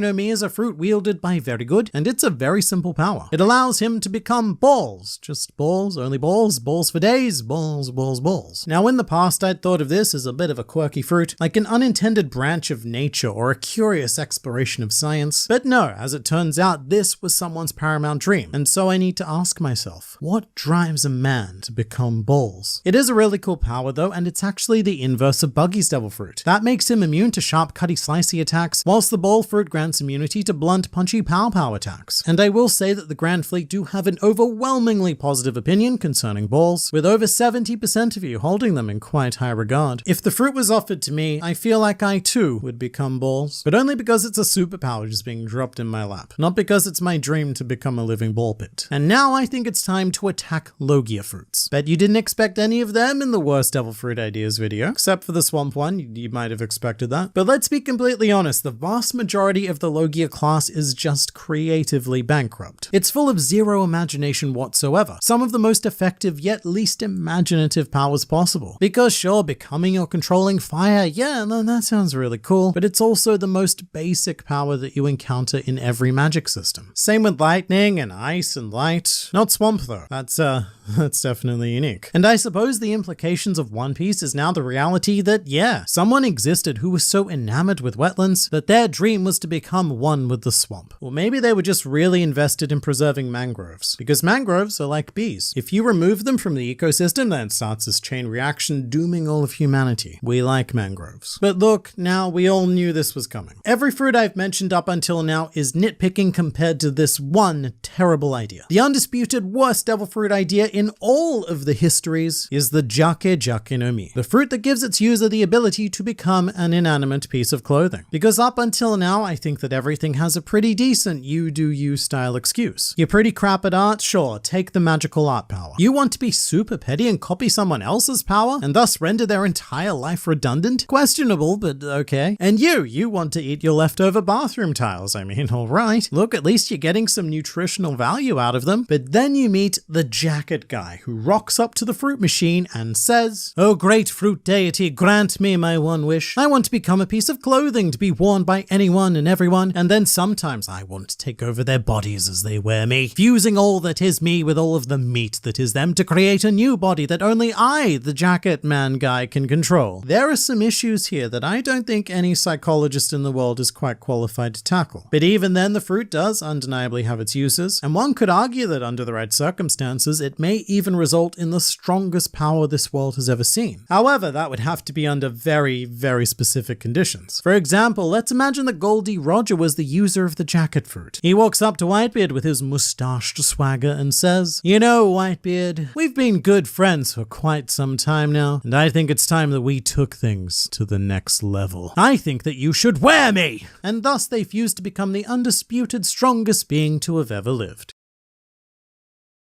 The strongest devil fruit in One Piece has just been revealed. Quite literally as well. It's the strong fruit, which sounds kind of meh and simple, but this fruit is not to be underestimated. Nor is the entire suite of new devil fruits that have just been revealed to us. With these, the Blackbeard pirates are on a whole new level of power, Dokkyu especially. That fruit fries my brain. But let's break all of these fruits down and figure out just how truly screwed we really are. Beginning with Burgess, he possesses the aforementioned strong fruit, which does exactly what it says on the tin and makes our alleged wrestling champion absurdly physically stronger. I say alleged wrestling champion because we have yet to find out exactly where and when he won his belt. I mean, far be it from me to accuse the Blackbeard pirates of lying, but you know, I wouldn't put it past them. But Burgess's fruit falls into an established subclass of Paramecia fruits, which is body manipulation. And I know that probably doesn't make things very clear because that's what most Paramecia fruits are. But it actually has a subclass of fruit, being that it manipulates the body without actually morphing the body shape itself. Think fruits like the Kilo or Tonton no Mi, which allow their users to precisely change their weight. That seems to be what's happening with Burgess. His body doesn't morph into anything, but its properties are tweaked to allow him to chuck mountains at polar bears. The first thing I thought about with the strong fruit was actually Mad Monk Rouge. He has the currently unnamed devil fruit that allows him to convert physical damage taken into strength, which kind of makes him the natural counter to Burgess in a strictly punch fighting sense. Because so long as Rouge can tank Burgess's attack, he can just throw it right back with his karmic retribution. I don't know know if it'll ever happen, but that would be an amazing fight to watch as the ultimate slugfest. Or if they ever formed an alliance, they would be a very good duo. Burgess injects Arush with some damage, and then all of a sudden, bam, we have 2 of the world's strongest attacks available. If Jesus Burgess were a global economy, we would have just doubled his GDP right there. I've seen some people say that they're a bit disappointed by the simple nature of the fruit, because to be fair, a lot of fruits that are similar to this have had honestly quite poor showings in the series, like the aforementioned Kilo Kilo and Ton Ton no Mi. They were meh. But when it comes to Burgess, I don't think we need anything more complex. He's a brawler, and so anything that enhances his natural skills is what is going to make his fights more interesting. You'll actually notice that all of the Blackbeard pirates have been given fruits that specifically enhance their existing skills, which is fascinating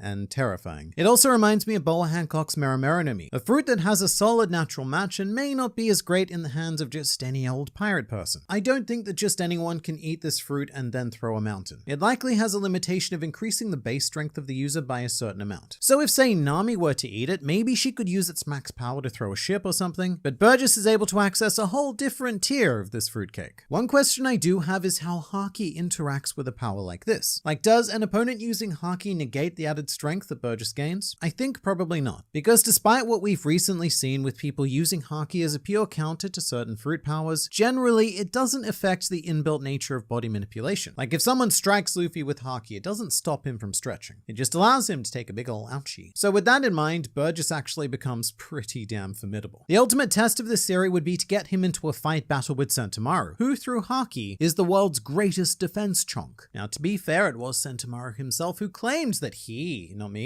had the world's greatest defense, so that could just be arrogance. I mean, Don Krieg probably thought the same with his shiny golden armor. Gold, by the way, a notoriously fragile metal. So no wonder Krieg's armor shattered so easily and left him with nothing but a solid golden shower. What I will say is that this new Devil Fruit makes it slightly more difficult to predict who Burgess will ultimately fight, and at the moment I kind of want to say Frankie, because they both have that chonky, loud and proud wrestler vibe happening, and I would love to see a matchup of Cyborg Man versus man whose face currently cosplays as a cyborg. Now speaking of that face, this fruit must be very new. There is no way that he had the strong fruit when he fought Sabo and Dressrosa, right? Because when we see Burgess now, he's acting like a kid playing with his new toy, so I think that this is a very recent addition. Which means that we probably shouldn't look forward to the prospect of many awakenings within the Blackbeard pirates, just because they're also new and inexperienced with their powers. But we have found our ultimate tank. Burgess now ensures that most opponents can't really take a head-on fight, which leaves them with 2 options: run or hide. And Blackbeard, well, he has those covered as well. Moving to Van Alga, he probably has my favorite new power, the Warp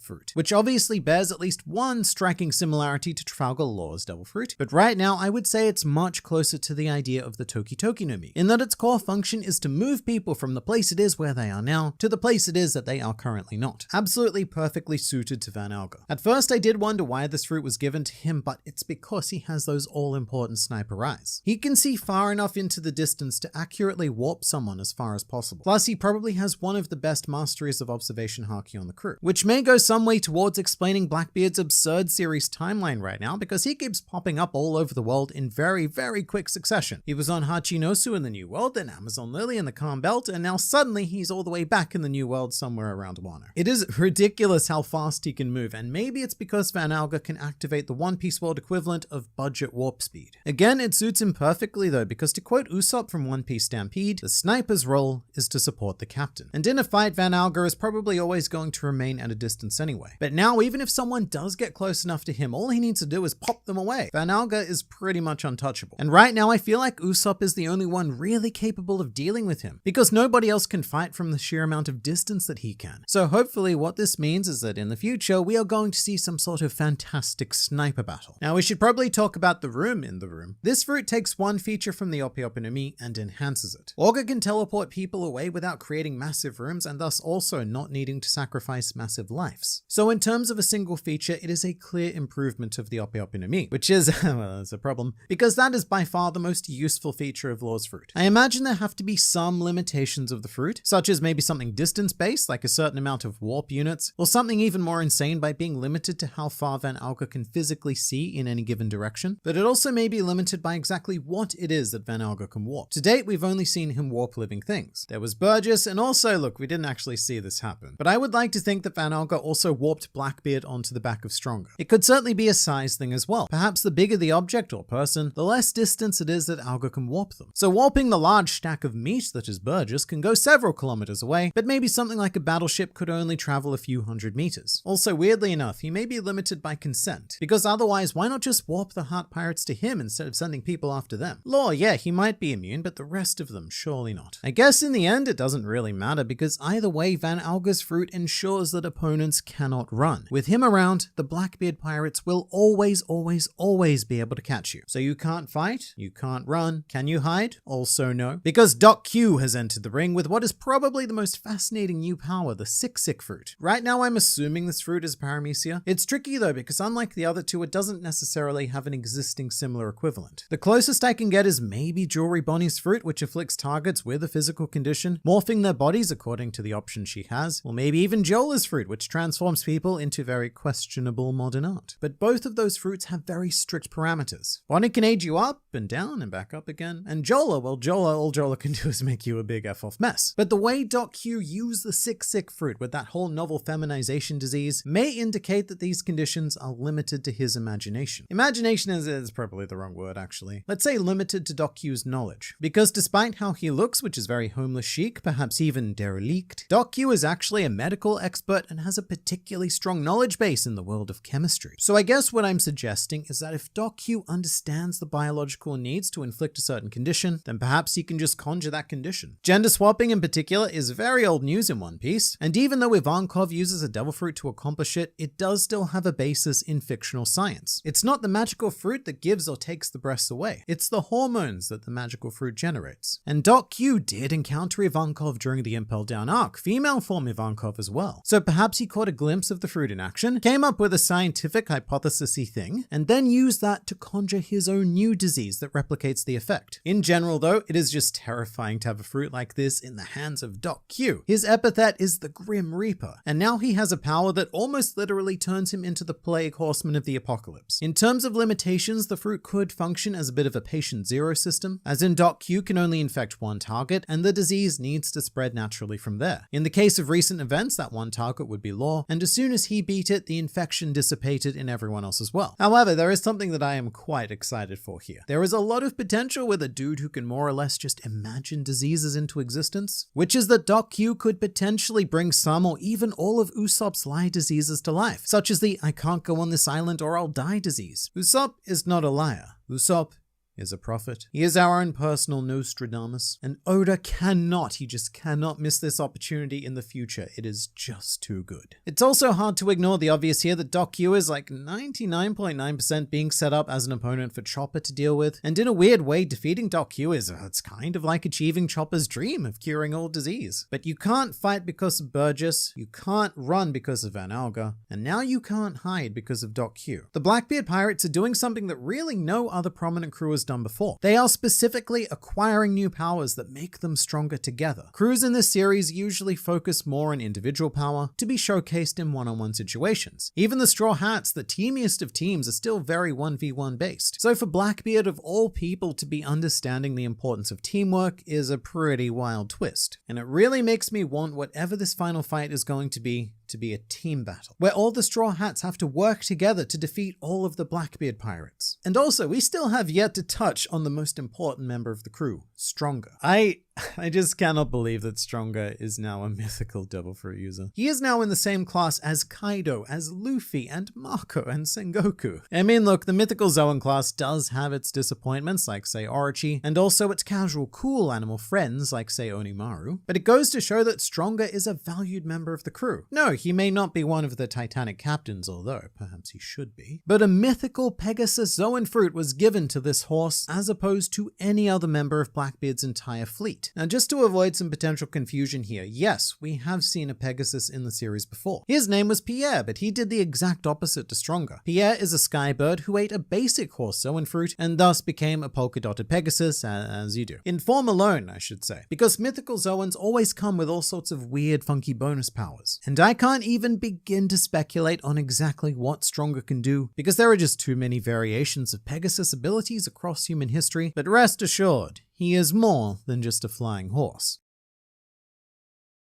Jewelry Bonnie's Devil Fruit is too powerful, because lately it seems like every week, fictional pirate conjurer Eiichiro Oda gives her an entirely new ability worthy of being a whole devil fruit of its own. Until further notice, this isn't just the most powerful devil fruit in One Piece, it's the most powerful by far, like nothing else even comes close. Jewelry Bonnie herself is closer to being a god than the character with a literal god Zoan fruit, or characters plural, there's a couple, depending on how you view a man who can transform into a giant golden boy. Things have gone a bit off the rails since Luffy awakened his devil fruit, and I think that Oda's imagination has been completely unlocked, and that's also spilling over into every other aspect of One Piece, including this fruit, this Bonnie fruit. And at this point, I think that Bonnie's fruit is even more powerful and ridiculous than Luffy's. And interestingly, the more Bonnie uses this fruit, the less its name seems to accurately represent its abilities. It's the Toshi Toshi no Mi, or the Age fruit. But at the moment, it seems to be focusing on a lot of other non-age aspects. Sort of like Everything Everywhere All at Once, Bonnie has this supreme ability to pick and choose an alternate reality form of herself to suit any given situation, or an alternate version of anyone else for that matter. So to be clear, when I say alternate reality, I don't mean to imply that an actual One Piece multiverse exists, even though from a meta perspective it does, and I've made 3 videos about the alternate Luffy, Zoras, and Namis. But I don't really know what else to call it. Bonnie is accessing a future that is a distortion of this timeline. It's not a future that's possible in the reality that we live in, or that they live in. I don't live there. And thematically, that works really well for her character, because Bonnie originally just wanted to hit the age of 10 so that she could go out and see the world with Father Bear. Then some things happened, some bad things, and Bonnie's desires shifted, because she's still in a fair bit of denial regarding her father's existence or lack thereof, which is why she didn't even want to hurt a single pacifista, and also why she goes around calling all of them daddy. So many daddies, lots of daddy. But what Bonnie wants is a reality where she gets to be with her father. Hence the distorted future Buccaneer form, which weirdly enough might be one of the strongest characters in One Piece, speaking purely from raw power. Because just thinking about the insanity that Kuma was able to achieve without showing a single sign of haki is terrifying. It's sort of like having Kaido's scales or Big Mom's Big Momness. It's just a naturally overpowered physique, to the point where you could feasibly be a big player in this world completely haki-less. And when it comes to haki, Jewelry Bonnie is quite similar to her father in that regard. Right now, it's not even clear if she knows haki exists, let alone uses it, which is fair enough. She's only 12 years old, but I say that to really emphasize just how completely broken this devil fruit is. So a good test for determining whether something is or isn't overpowered is when you give the ability to a child, and then said child ends up becoming one of the most wanted pirates in the world. If that happens, then the fruit is probably just a little bit too powerful. Oh, and here's the craziest part. If Bonnie did need haki, then she could just say, "Oh, great magical fruit, give me a haki-ish future." And then bam, instant conqueror. It actually doesn't matter what she's lacking, because Bonnie has the godlike ability to attain it in an instant. It's almost like Bonnie is her own personal genie. Within 2 seconds of giving herself a temporary rubber body, she conjured a punch that took Luffy 10 years to train and implement. So what are the rules of the fruit? Does it operate on, say, the devil fruit equivalent of Rule 34? And simply having the ability to imagine it means that it can exist? Or does there have to be some internal logic system to it? Like if, say, the sun god Nika didn't actually exist, then would it deny Bonnie a rubber body because it's impossible to achieve that future? If it's imagine-based, then we're looking at a reality where Bonnie can become anything she wants at any given time. She could take on any devil fruit ability, not necessarily because she imagines a reality where she ate said fruit. It's actually significantly more ridiculous than that, because all she would need to do is imagine the distorted future where she was naturally born with the effect of the fruit. But it has to have some limitation, right? Because that's what I love about shonen manga and systems in general, when they're brilliantly implemented and power comes at a logical cost. I'm an absolute sucker for systems, and you can find so much more system content through the sponsor of this video, web novel. A system story is essentially where a character is transported or reborn in a different world, except they have a super special power which allows them to get stronger. And I was recommended Reincarnated with the Strongest System, which is exactly what it sounds like. A gripping power fantasy featuring a main character who goes on to become a literal god slayer. He also achieves many other titles along the way, such as Wolf Slayer, Giant Slayer, and my personal favorite title, Friend Zoned. That is genuinely an official title he gets. And what's really interesting is that you follow William quite literally from birth. In fact, his very first quest is Drink Milk, which awards him a mighty 5 experience points. And after doing that for a whole year, William gains 4 levels. 4 whole levels just from drinking milk. But that's where things start to get really out of hand. And to read this and more, all you need to do is download the web novel app through my link in the description and search for the word system, and then a whole ton of great works will pop up. And you can also read comics on the app as well. I also wanted to say a huge thanks to Web Novel for sponsoring this channel, which all goes towards funding our wonderful channel artists and editors. But it's also a great app with great stories, and it's so incredibly easy to use. So give Web Novel a go, but for now, it's back to you, me. So here's my personal, I guess, hope for Bonnie's system. Because I like having limits on abilities, right now my personal theory is that the age fruit becomes gradually less powerful as the user themselves ages. Right now, Bonnie can access near infinite potential because, as a child, her future is more or less a blank slate. She could go on to do anything. But I wonder if, the older you grow, the more certain paths close themselves off to you. You know, the more your future possibilities narrow, because your life's potential is gradually being more and more set in stone. Like say, if you wanted to become a world-class chess player, if that's a thing it is you wanted to do, then you should probably start at a really young age. Because a lot of chess is pattern recognition, and there's no real substitute for the time that you need to invest into it. So Bonnie could imagine a future as a grandmaster at the age of 12, but would that work as well if she wanted to do it towards the latter part of her life? Would she still have enough potential remaining to achieve that future? I have to say the answer is probably something like, it doesn't matter, because what Bonnie's actually doing is more like ripping her future self from another reality. A reality where she did the thing regardless of how old she is in this reality. So all old Bonnie needs to do is put on the mind brain of Grandmaster Bonnie from the distorted future and bam, chess world champion. Or it could just get less powerful over time due to the nature of being an adult. Children have incredibly powerful imaginations because they have yet to be beaten down by the rules of society. They dismiss less ideas, for example. Most adults in the One Piece world think that becoming the Pirate King is a ridiculous fantasy. Many villains like Crocodile are programmed with this ironclad belief so that they can serve as a direct ideological counter to Luffy. They're people incapable of dreaming, and that ability only unlocks again after Luffy beats them unconscious and forces them to dream again. But when it comes to the children of the One Piece world, they all dream big. Very, very, very big. Very few children consider becoming the Pirate King an impossibility, or becoming the world's greatest swordsman, or curing all disease, or finding the old blue, whatever that is. And these are just dreams that get beaten out of them by the reality of this fictional world over time until they end up ideologically dried up like Crocodile on Alabasta. That's what makes giving this fruit to a child so insanely powerful. Bonnie has no mental restrictions. She could easily imagine a future where she becomes the Pirate King, and she has the power to bring that to fruition instantly. And look, not to keep picking on him, but if you gave this fruit to Crocodile, he'd probably use it abysmally, because even though his imagination has been somewhat reignited after his encounter with Luffy, he still doesn't dare to dream anywhere near as big as he did when he was younger. He's still very much constrained by the rules and laws of the world that he's come to know and manipulate. And to pick on someone else, I'd say the same is true of Gecko Moria. He's another warlord who had his dreams crushed by an emperor, and if you gave him Bonnie's Devil Fruit, Moria would use it very conservatively because Kaido shattered his ability to imagine. To get us back on track though, I have a question, and that question is, does this Devil Fruit have anything to do with age at all? One of the biggest now solved mysteries over the last half a decade was why an older jewelry Bonnie looks exactly like Queen Dowager Connie. It just didn't make sense because they were aesthetically identical, but we also knew that Kuma was Bonnie's father, so how did that fit into everything? How did Bonnie avoid taking on seemingly any of Kuma's chonksome genes? And now we know that Bonnie is biologically related to neither of them, so that's a whole new thing. So the answer might be less about an application of simply aging herself up. Instead, what Bonnie could be doing is accessing a distorted future where she grows up to look like Connie, or a future reality where she was actually the biological spawn of Connie. And perhaps the whole age aspect of the fruit is a red herring, despite the fact that it is literally the name of the fruit, but we've been lied to about names before. Not with anyone important, mind you, just the main protagonist. In terms of age though, I wonder how far Bonnie can go, because we've seen her able to edge other people to death with the NDE technique. So scientifically, she'd be fascinating, because Bonnie's body could act as an objective measure of exactly how long a human could live in the best case scenario. Also remember that this is One Piece, and humans have a life expectancy of roughly double the real world. In the SBS of volume 56, Oda said that the limit for a normal person is 140. So there are potentially humans out there pushing 150, 160, maybe even 170. And the reason why Oda did this is because of his personal wish for reality. A lot of you probably know this, but several elderly characters in the series are based on people that Oda knew in real life. For example, Whitebeard was based on the owner of a bar that Oda and his staff would go to for meetings, and sadly the owner passed away in 2007, but in Eiichiro Oda's fantasy world, he says the following: "With One Piece, I've brought to life one of my countless fantasies, which is for there to be super cool old people who've maintained their strength throughout the years. One day you also will grow old. It'd be great if you could all remain just as strong as the One Piece oldies are. And part of maintaining that strength in One Piece is that people get to live the equivalent of an extra lifetime, which only really adds to Bonnie's potential. The aging process, it still happens, but just imagine how much humans would be able to learn and achieve with a whole second's life worth of time. Bonnie could ask for a future where she trained relentlessly for about a century and instantly become a figure more powerful than Monkey D. Garp. But there's something even more puzzling about this fruit than all of the multiverse stuff. It's a technique called Toshisuke, or age skewer in the Viz translation. A special technique where Bonnie does the exact same thing but different. She de-aged Stella, but it also resulted in a lot of fun shiny objects being popped out of him in various recognizable shapes: stars, moons, hearts, etc. You all know what shapes are. And Stella asks if the shiny objects are supposed to represent his age. He refers to them as, quote, sparkling gems of experience, taking the time out of this dire situation to add some very lovely florid language. He also says that Bonnie turned him into a powerless child, which I think might be a clue for what's really happening here. Previously, when de-aging people, this has never happened. And the best example to look at would be Jinbei from earlier on in the arc. He got transformed into a rather adorable sharkling, but he didn't lose anything, if that makes sense. He still had a lot of his experience, maturity, and memories. He even had a very adult conversation with Bonnie about what he knows of Kuma. And unlike Luffy and Chopper, Jinbei really didn't seem bothered by this form at all. So I think that the age skewer is exactly what it says on the tin. It literally skewers the age out of someone, which is more like an assault because it actively quantifies the age itself and might make it vulnerable to intervention. Are the gems indestructible? Because Bonnie said that her abilities don't work indefinitely on living things, so eventually the experience will go back to the person whom it was skewered from, but there's so much time for shenaniganry between then and also then, but a future then. So here's one of the craziest theories that I've heard on the internet. There's an idea that whilst Luffy was running around the lab looking for Stella, that he stumbled upon one of these gems of experience and he had the golden retriever reaction of eating it, thinking that it was food. So now Luffy has a small fraction of Vegapunk's experience, and that's why in no less than 5 subsequent panels, he's pictured with his now very long tongue out, which is a trademark Stella expression. It's stupid. It's so stupid, but it's why I love this fanbase. More so than Luffy, I'd love to see what would happen if Nami encountered this technique. I mean, she'd be horrified at first, but then hang on, is that treasure I see? And we're nowhere near done yet, because we've only discussed what Bonnie's abilities can do to living things. But with the oil shock ability, Bonnie can age objects to the point of destruction, which I guess could be done in either direction. Bonnie could either age it to the point of decay or de-age it to the point of pre-existence. Now, several other characters have similar powers that are mostly byproducts of their devil fruits. To bring him up yet again, Crocodile can do something very similar by removing all of the moistures from certain objects, thus disintegrating them. And then there's the always forgotten about Shu, who possesses the Rust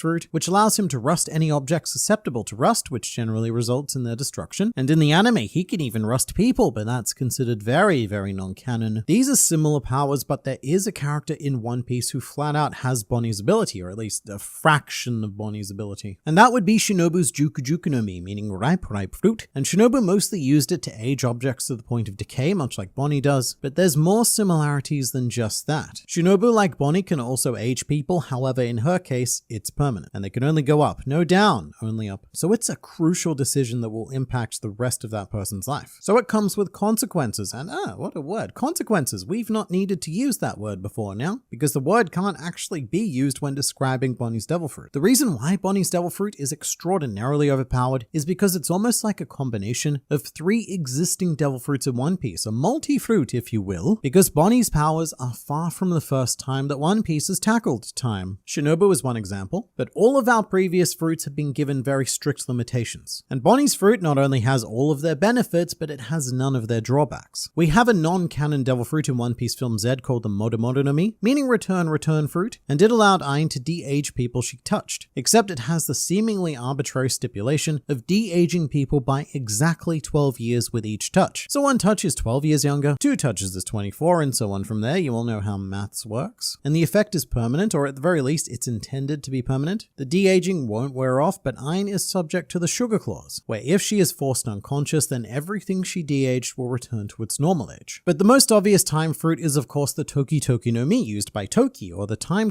fruit used by Time. which allows her to, at any given time, travel up to 20 years forward in said time. She can also send others forward, of course, but the big limitation with this fruit is that she can never go back in time, only forward, which means that you can't just use it casually because there's no undo button. And all three of these devil fruits are, in my opinion, fantastic ways of dealing with time manipulation. Even the really weird non-canon one, because they grant absurd power, but they also have equally as absurd conditions or consequences that must be adhered to. Whereas Bonnie's devil fruit does not that. Bonnie can do everything that Shinobu can do, except there's no moral quandary about using the abilities because it's only temporary. Bonnie can also do everything that Aang can do, again only temporary, and without having to deal with that annoying 12-year rule. But on top of that, Bonnie can also access a seeming infinite multiverse of futures to choose from, and all of it comes at no cost. Not even the vague but classic stamina cost that we see with Trafalgar Law's ability. And we know this because Bonnie is a literal child. Her stamina is probably great for a 12-year-old, but it shouldn't be amazing compared to a combat-trained adult. And as fun as her powers are, I do think they're starting to get a bit overly ridiculous, like even beyond Gear 5th ridiculous, which is saying something. It's at the point where I don't see a reason why Bonnie can't have the perfect answer for any given situation. The only real drawback I can think of at the moment is that Bonnie is still a child, and thus much more potentially emotionally volatile, which is what I refer to as the Linlan solution, by which I mean it's okay to give someone the powers of a god, so long as that person has the mind of a child who uses those abilities significantly less than optimally. But Jewelry Bonnie is different. I would describe Big Mom as a colossal clunky wrecking ball, indestructible but predictable and even controllable. Whereas Bonnie is like a surgical instrument that can always make the perfect cut. Despite her age, Bonnie is incredibly intelligent and generally uses her powers in a very calculated manner. So I genuinely believe that it could be the most broken devil fruit in the entire series, and that Eiichiro Oda needs to be very careful about where he goes with it from here. But you let me know what you think in the comments and subscribe because, I don't know, why not?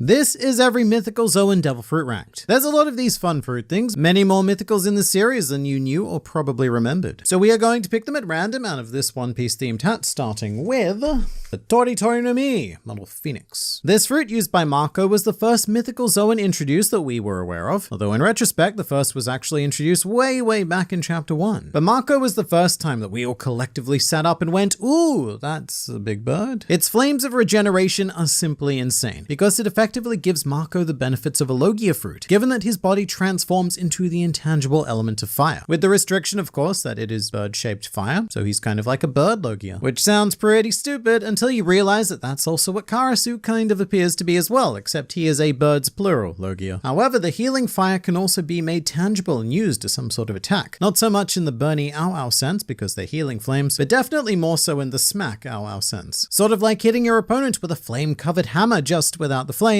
so like hitting your opponent with a regular hammer. Plus, Eiichiro Oda has stated officially on the record that Mako would be able to regenerate his bird junk if it got cut off, which makes this a near-perfect Mythical Zoan and a worthy contender starting in the S tier. The Inu, oh my god, this fruit has such a long name. They all have long names. It's Yamato's fruit. We're doing the Yamato dog fruit. The Inu no Mi, model Ukuchi no Makami, allows Yamato to transform into your classical wolf deity. Wolf being important because this is a carnivorous Mythical Zoan, with the carnivorous part generally coming with far greater punch fighting capabilities. Which means that to make the perfect Yamato, we now need 1 part Kaido genes, 1 part Odin spirit, all of the good parts of all of the good boys in the world, and finally 1 standard off-the-rack Odorak, and ta-da! Your Yamato cocktail is ready. Plus, it also comes with a coveted bonus power that most Mythical Zoans provide. In this case, it allows Yamato to generate ice, hard and versatile enough to even act as body armor. With all of that said, as a Mythical Zoan, it's not really on the crazier side of things. I mean, Kaido seems to believe that this fruit is quite powersome, however we've yet to really see that. Or more accurately, what we've seen of other fruits is far more impressive than the Ukuchi no Makami, so we are going to slot it into the B tier. The Hito no Mi, model Onyudo. This is a more subtle Mythical Zoan used by Onimaru, with an Onyudo basically being a big old monk in Japanese folklore, which can be seen here blowing wind up a man's anus in, of course, the traditional manner. Weirdly enough, Onimaru does not have that power, or if he does, he elects not to use it for probably obvious reasons. In fact, this fruit is one of the rare Mythical Zoans that don't come equipped with a bonus power. All it really does is allow Onimaru to transform into some sort of chonk monk. And with that in mind, the fruit kind of acts more like a regular Zoan with just some fancy fancy decorations. Honestly, it's actually hard to say if this fruit is better than a lot of the standard Zoan fruits, because yes, Onimaru is physically powerful as a result, but also he's been fighting and training for longer than like 99% of people watching this video have even lived, because Onimaru is a whopping 69 years old, which I love because it makes Onimaru older than Big Mom. But until proven otherwise, this mythical is, well, it's pretty severely lacking, and so we shall plonk it right down to the bottom in the D tier. The Inu, that's another one with a really long name. Devon, Katarina Devon's Devil Fruit, that's the one we're doing. It's the Inu no Mi model Kyubi no Kitsune, granting Devon all of the powers of a nine-tailed fox, including shape-shifting and an unhealthy desire to become the next Hokage, Ndatebayo. It's interesting because this fox fruit is part of the dog family, but then again, when you come from the land of the Shiba Inu, I can absolutely understand confusing dogs with foxes. The fruit itself seems like a straight upgrade of the Mane Mane no Mi. Katarina Devon can do anything the Bon Clay was capable of, just without relentlessly slapping herself in the face. Also, fun fact, Katarina Devon's original name was supposed to be Kitsune, meaning that Oda has been planning this power for this character for quite some time. And if I was Katarina Devon, or probably any of the Blackbeard pirates, and I would be pretty damn happy with the fruit that changes my appearance. Although the Grand Fleet has, in the past, officially voted Katarina Devon as the second sexiest member of the Blackbeard pirates, only losing this battle of aesthetics to the captain himself, Marshall D. Teach. You all have questionable taste. Sadly though, the full extent of this fruit's capabilities are unknown at the time of this recording, but let's do some simple maths. If Onimaru's Devil Fruit allows him to transform into 1 times thing, and Devon's Devil Fruit allows her to transform into infinite times things, then I'm going to say that this fruit right now is infinitely better. But even then, it doesn't necessarily stand up to our other fruits, so Katarina Devon is going to be clapped with a very cautious C. Ooh, big Buddha fruit. The Hito Hito no Mi model Daibutsu allows Sengoku to turn into a very bizarrely proportioned giant statue, and also allows him to conjure stupidly powerful palm-based shockwaves. A lesser focused on feature is that he also emanates this very blinding light. So opponents without sunglasses are thoroughly screwed. However, in this area, Sengoku is definitely hard countered by characters such as Doflamingo, Virgo, and of course, 1-2 Django. Here's a useless fact. Sengoku currently holds the record for longest time since introduction to Devil Fruit Revelation. This man spent 337 chapters just milling about before he decided to whip out his Buddha for our benefit. And there's even some speculation that this fruit could improve its user's mental capabilities. In One Piece Burning Blood, the fruit is even outright stated to bestow its user with a superlative brain, which is a very fancy way of saying that's not canon, so we're going to disregard it. Primarily because I cannot imagine someone so smart, yet still dumb enough to not buy a mirror, so that he can finally realize that wearing a seagull on his head probably isn't the statement of stable leadership that Sengoku thought it was. Who should we make the new fleet admiral? How about the guy with the bird on his head? Excellent idea, fellow geriatric. Nothing says mentally sound more than literally wearing your taxidermy. Fashion choices aside, the fruit is still amazing, and nothing short of an A tier. Ooh, this fruit is pretty damn amazing though. It's the Inu no Mi model Bakedanuki, our third mythical Zoan to be placed in the dog family, which transforms its user into a magical tanuki. Note, not a regular tanuki, that would be Bunbuku's fruit, Bunbuku being Tama's teapot, who currently holds the record for largest known testicles of any One Piece character. This fruit is very different though. It grants its user a lot less balls, and a lot more of literally everything else. It was eaten by Pato from One Piece Unlimited World Red, except that Pato was originally a pen who gained the powers to become the thing it is that he is. But the main idea is that the user of this fruit can transform leaves into anything. Objects, environments, substances, even people. So if I was the user of this fruit, and what's that? You challenge me to punch fighting? Well, here, fight these 4 Kaidos that I casually made out of leaves, each of which is slightly more intoxicated than the last. You'd be pretty screwed. I mean, the conjured clones, they're not as powerful as the original figures, and making the leaves themselves is apparently quite stamina intensive, although that may also be because its user was a literal pen, and pens are not typically well known for their stamina. But still, if this fruit was actually canon and used by a not pen humanish person, then it would probably just break the world. And so it must go into the S tier.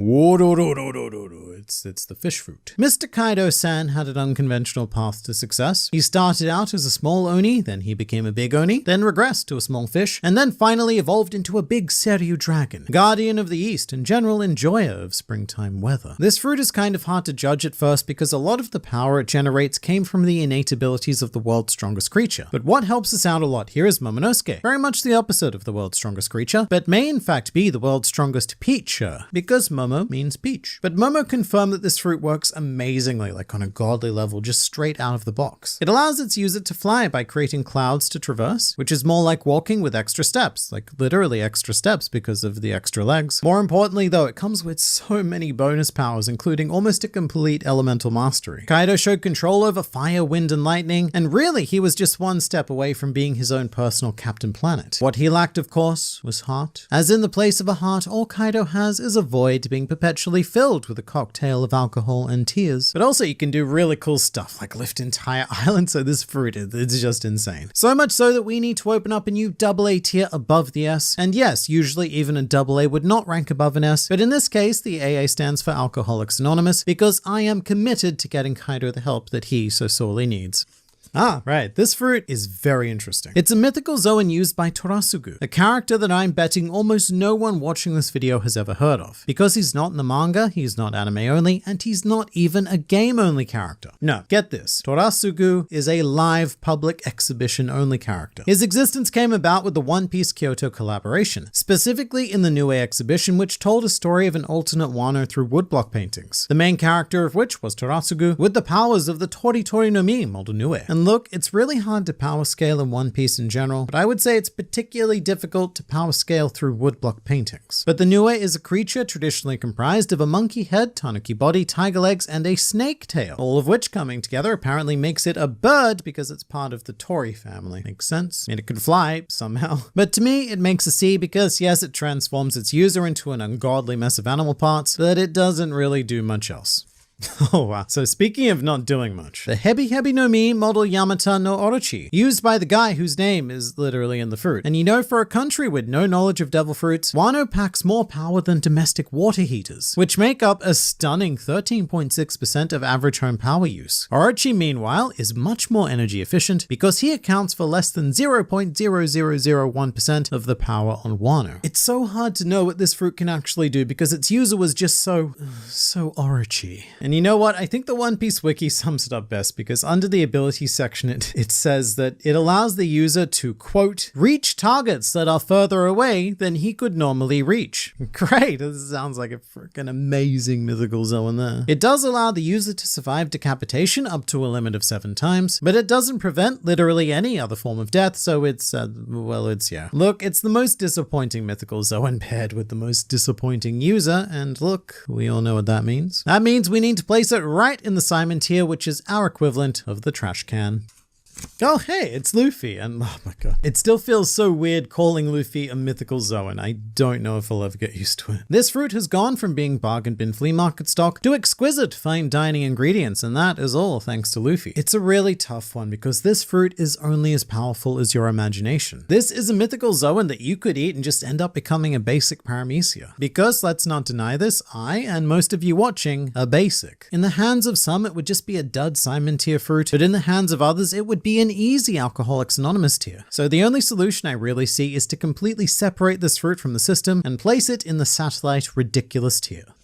Ah yes, vampire fruit. Yes, there's a vampire fruit. It's actually the Bat fruit model vampire used by Patrick Redfield, the main villain of One Piece Unlimited World Red, who on a scale of Dracula to Edward falls smack bang in the middle because he maintains the classic vampire aesthetic whilst adopting a modern and really boring name. Patrick. What is Patrick? Why do all of the games name their main villains after 40-year-old accountants? We have Simon, Patrick, and at this rate, the One Piece Odyssey villain is probably going to be named something like Clarence Cockwaffle. My unreasonable vendetta against perfectly acceptable names aside, this is a pretty damn alright fruit. Patrick doesn't, suck your blood, but he does absorb your life force, which is also bad, because it kill murders you, but it theoretically renders him with immortality. He can also teleport, turn into a bat, and doesn't have any of your standard vampire weaknesses, such as crosses, garlic, sunlight, or commitment issues. So I'd say it's a very solid mythical fruit. Nothing outrageously amazing, but another one of those fruits where if it did actually exist, it might risk breaking the world with the whole life force business. So we're gonna smack it with an A tier. All right, time for the ceremonial overturning of the hat. And wouldn't you know it, the last devil fruit was powerful, but I have found something stronger. Not literally, but I have found a horsey named Stronger and his mythical Pegasus fruit. Stronger, I will remind you, ranked in 8th place on the sexiest Blackbeard Pirates poll, defeating both Avalo Pizarro and Vasco Shot. Yeah, that's right, you all voted for a literal horse over two at least sort of human-looking things. And I'm never gonna forget that, because that poll taught me things about my audience that I quite frankly did not want to know. But our problem here is that Stronger was already halfway on his journey to being a Pegasus as it was, so he's only really getting half the benefits of this particular fruit. And sadly, it also has no known bonus powers as of yet, so with what we have right now, it is a very unfortunate D tier. And that is every mythical Zoan devil fruit ranked. This is every Logia Devil Fruit in One Piece ranked. What we're going to do is we're going to pick them out at random from this delightful One Piece themed hat and discover which one of them is the Logia that is the best one and the worst one and all of the ones in between. And we are starting with Kizaru. More specifically, we're starting with the Pika Pika no Mi, the light Logia, which is essentially the sole reason why real-life science cannot be applied to the One Piece world. This fruit is so powerful that it breaks what we know about the nature of light, like breaks it in a not good way, as it significantly debuffs light. And if Kizaru was actually capable of doing anything to do with light speed, then he would almost certainly quite literally break the world. Still exceptionally powerful, and of course still the undisputed fastest ability in the entire series, which is fun because the fastest devil fruit was given to one of the slowest of minds, which balances out Kizaru to roughly a normal human being. In fact, I think the only slower mind that this could have been given to is Mr. Four, pictured here as an erotic pizza deliveryman for reasons. With that said, the fruit definitely has its detriments, because just like Kizaru's favorite Irish boy band, he can only travel in one direction. The fruit also has hard counters in the One Piece world as well. Both Blackbeard and Charlotte Brûlé possess devil fruits that, Haki aside, completely nullifies all of the light-based shenaniganry. Brûlé just mirrors up and reflects the light, boing boing like so. And Blackbeard does a good old suck in that there black hole. In fact, even the mere suggestion of darkness seems to be a hard counter to this fruit, as demonstrated when Kizaru was assaulted by retired gambling addict Dark King Silver's Rayleigh. With that said, it is still one of the most ridiculously overpowered devil fruits in the series, and way up there for Logias as well. So we are going to start off strong with an S tier. Oh, the Goro Goro no Mi, that's a good one. A very good one. So all we're gonna do here is add an ing to the last fruit because we have lightning. NL's abilities are very similar to Kizaru's, just much more zappy and slightly more rappy, given that NL's design is based on Eminem. It is of course slower in terms of movement compared to the Pika Pika. However, to the average One Piece combat scrub, I really don't think the difference between the speed of light and the speed of lightning is going to make much of the difference in battle. And this fruit also takes a page from the Book of Brook. Book of Brook? I meant to say Book of Brook. It takes pages. Basically, it lets the user revive themselves from death. Now that's usually Oda's role as the writer. However, during Skypiea, NL said, "Nah mate, I got this one," and then restarted his own heart like a boss. And with this fruit, NL is so powerful that Oda once said that his bounty on the Blue Sea would be at least 500 million berries, which sounded quite big at the time. But these days, all 500 million berries buys you is exactly one post-Wano Usopp. How wild is that? Our Usopp is now worth as much as NL, really truly earning that god title. But I've often gone on the record as saying that this is the most powerful fruit in the series, and my opinion on that may have changed recently, but the Goro Goro no Mi is still an easy S tier. Next one, I choose you. The Gasu Gasu no Mi. This fruit is used by Caesar Clown, a man renowned for his pet axolotl, which was composed entirely of sludge goop. A being described as disgusting, putrid, and repulsive, Caesar Clown served as the main antagonist of the Punk Hazard arc. However, he is arguably our best devil fruit user so far, because complete control over gas plus complete mastery of science times complete loss of morality equals a very powerful combination. Thanks to fictional science, Caesar augmented his fruit, which does sadly mean that we will never know what the original nature of the Gasu Gasu no Mi was. What we do know is that Caesar Clown used his gas to garp himself, which is really stretching the dictionary definition of clothing. Being dressed only in gas also means that technically during Punk Hazard, Caesar is always naked. Do with that information what you will. But what I'm going to do is place this fruit in the B tier, because it's pretty great, but it's only at its highest potential when combined with a very advanced scientific clown mind. The Hiei no Mi, the ice fruit. This insanely overpowered fruit is used by Kuzan, a 47-year-old marine turned pirate, and after a 10-day battle spat, a 2-leg owner turned 1-leg owner. This is a very rare example of a tangible Logia, which means that you can touch it, however, you probably don't want to. It does make the ice fruit much more versatile than most Logias, because Kuzan can build all sorts of handy things like chairs and spoons. I mean, just try eating cereal with a spoon made out of light and just see how well that goes for you. I bet not very. Ice is so much better for cereal. However, light is much better in general. But ice is still important because it comes with a fun bonus power, which is that it more or less negates the water weakness inherent in all devil fruits. To be fair, most Logias do come with some sort of water avoidance side effect. Like a lot of them just flat out allow their users to fly. So the Hiei no Mi is going to be slapped with an A, if only because there are other Logias that are slightly better, which is the entire point of this pointless fictional fruit tier list. Next is the Moku Moku no Mi. This is theoretically the direct inferior to Caesar's devil fruit because smoke is, well, look, it exists, but it is but one gas amongst many. And yes, I know that smoke is like technically a fine solid with liquid and gas elements, but like, come on, we're dumbing it down here because we're talking about magical fruit. Smoker is actually an example of what I mentioned earlier, a Logia fruit that allows its user to fly in a very roundabout way. I mean, just look at Smoker go.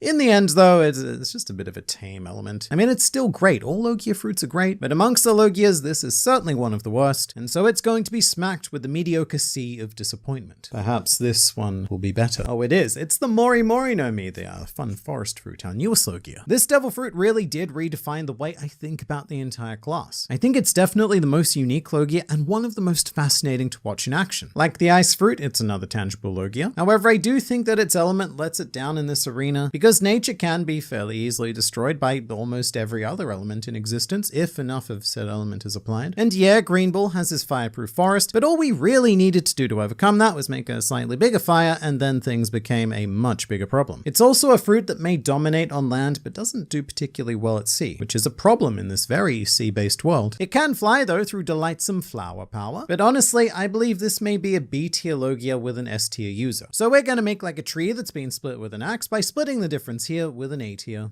The Toro Toro no Mi, which some of you may not recognize, because this Logia was used by Honey Queen in One Piece movie 2, the film where a major plot point is Sanji literally losing his shoes. And then the movie is all like, oh no, how will he kick things without shoes? I'm fairly certain they forgot that shoes and feet are two different things. This Logia is often mistaken as just a flat out water power, which confuses a lot of people, but Toro means thick liquid. So what we have is an undefined viscous syrupy liquidy thing. And I suppose my main problem with the fruit is that it does nothing. It doesn't do anything. Honey Queen goes up a tap and into a jar held by Nami, and then thanks to the rather pathetic nature of liquid, she is then unable to break through a very thin layer of glass and is thus defeated. This is potentially the worst Logia fruit combined with the worst Logia user. And yeah, I'm aware we have yet to speak about Caribou, but Honey Queen is worth nothing more than this here Sweet D, and arguably maybe worth even less.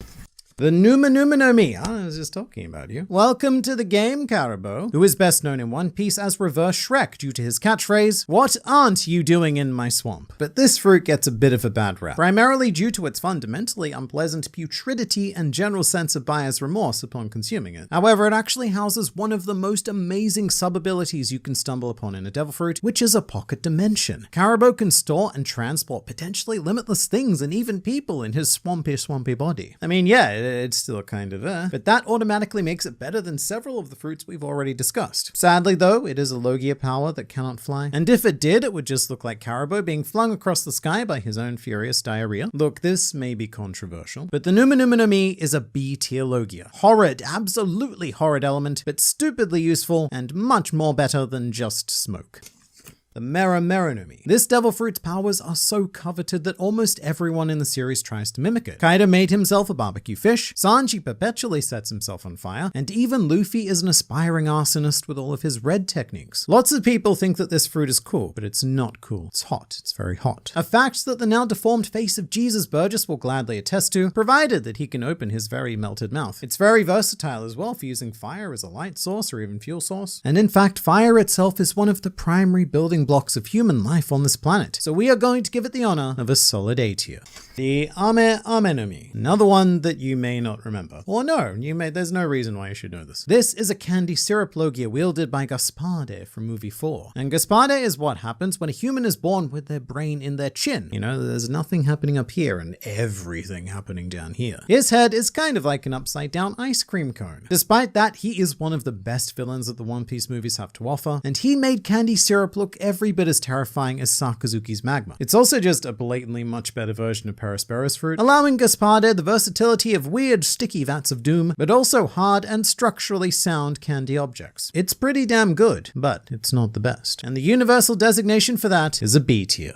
The Yami Yami no Mi is a logia so powerful that it nullifies fruit abilities. In fact, its nullification is so great that it even nullifies its own abilities as a logia. This is the only logia fruit that cannot make its user intangible, and I do think it's because it is cancelling itself out. Despite that, it is phenomenal, with the ability to create an even more glorious pocket dimension than the swamp fruit, and add a fraction of the disgust generated by the general public doing so. However, it is very difficult to rank as a logia, so we're going to set this case aside in a special satellite Zehaha tier.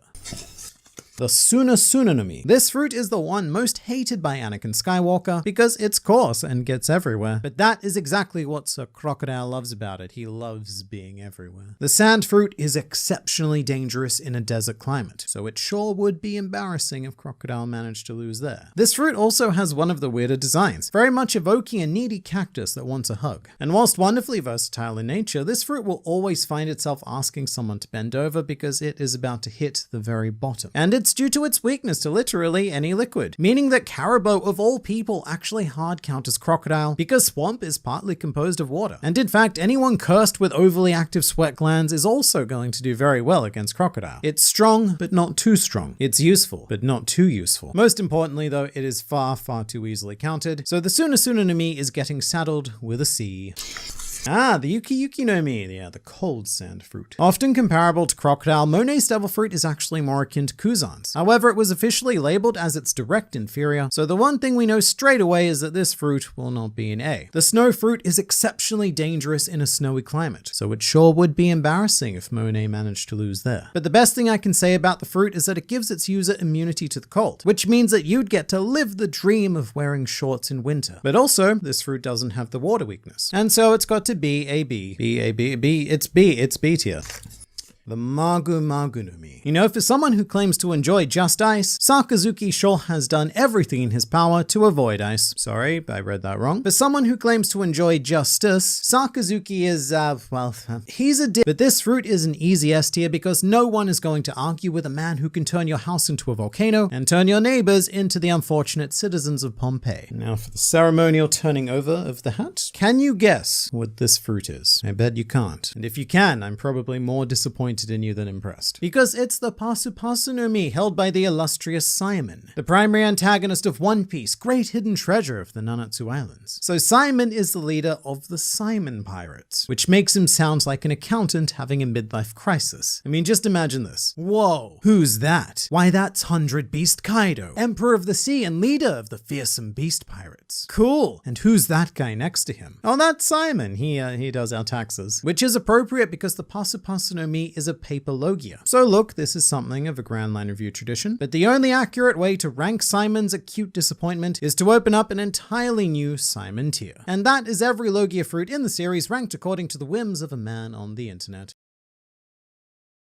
This is the most sinister devil fruit in all of One Piece. This is the equivalent of all of those creepy children in horror movies, because there's just something very unsettling about the corruption of innocence. And that's exactly what Sugar and the Hobby Hobby no Mi are. They take a very innocent theme and distort it into one of the more sickening devil fruit uses in the entire series. But it also happens to be one of the most complicated devil fruits. And to this day, many people still don't understand exactly what it does, and more importantly, how it does the things it is that it does. I'm already getting confused just thinking about it. But this This one devil fruit combines the ideas of body transformation, physical control, fusion of living beings, eternal youth, and the ever-exciting realm of contract law. Seriously, what happened? This was supposed to be a fun toy fruit. So where did it all go so horribly wrong? Well, let's start with the most obvious ability, which is toy transformation. Our darling little psychopath Sugar can turn people into toys with one touch. This already makes it one of the most overpowered devil fruits to have ever existed, and I'm only one sentence into the explanation. Theoretically, Sugar has the ability to defeat anyone in this world with a single touch. I say theoretically because stuff like Haki will get in the way of the very top figures, but if Sugar were to do something like, oh, I don't know, get good, then she'd be absolutely unstoppable. We do have an unconfirmed limitation to this, because whenever Sugar is shown turning people into toys, that action is always performed with her left hand. So we could have a Bon Clay style situation where the devil fruit insists that certain hands are for very specific purposes. And maybe Sugar's right hand is used for turning people back, which we never actually see because why would she do that? That would ruin her toy collection. But this is very important, because if you were to give this fruit to someone like Shanks, then it may end up being completely useless due to the lack of left arm. However, give this fruit to, say, the Lord of the Coast, and he will make fantastic use of the fruit because he has a left arm at his disposal. I do think the most terrifying possible user would be Big Mom, because Big Mom uses her devil fruit to achieve a similar result. This very twisted Disney-esque civilization of wacky slaves. Interestingly, it's implied that Sugar chooses the toy form as well, as she was able to transform the Tontatas into the same little black bear. But Sugar has a more disturbing transformation at her disposal, because it's not a one-to-one equation. One person does not necessarily equal one toy. For example, when Sugar created the giant nutcrackers, each one of those is actually made up of 8 people, with the mathematical breakdown as follows. 1 person for the head, 2 for the body, 1 for each arm, 1 for the leg, 1 very specifically for the jaws, and 1 for a big ol' nutcracker dick. To be honest, I added that last part. That would be the 9-person variant, and it would bring new meaning to the concept of a nutcracker. But that goes towards my next point. Why stop at 8? Could we create a nutcracker twice as big by using 16 people? Or what about 32 people, maybe even 64? In fact, is there a limit on the amount of people that Sugar can cram together within a single toy slave? I've also been using the word people a lot so far, but it's important to note that Sugar's ability works on all living things. In addition to humans, Sugar has transformed a giraffe, an elephant, a lion, a snake, a cactus, and also a gorilla named Uho, who went on to become best friends with Sengoku. Not to be confused with the actual marine named Gorilla, or even former Fleet Admiral Kong, although all 3 of them do look like they're from the same household. But the nature of the Hobby Hobby no Mi means that absolutely no one is off the table. Everyone is very much on the table. It's a very strong table to hold them all up. But Sugar has also targeted world government agents and even entire monarchies. Kings have been turned into toys. So how does she get away with all that? Well, this is where things get truly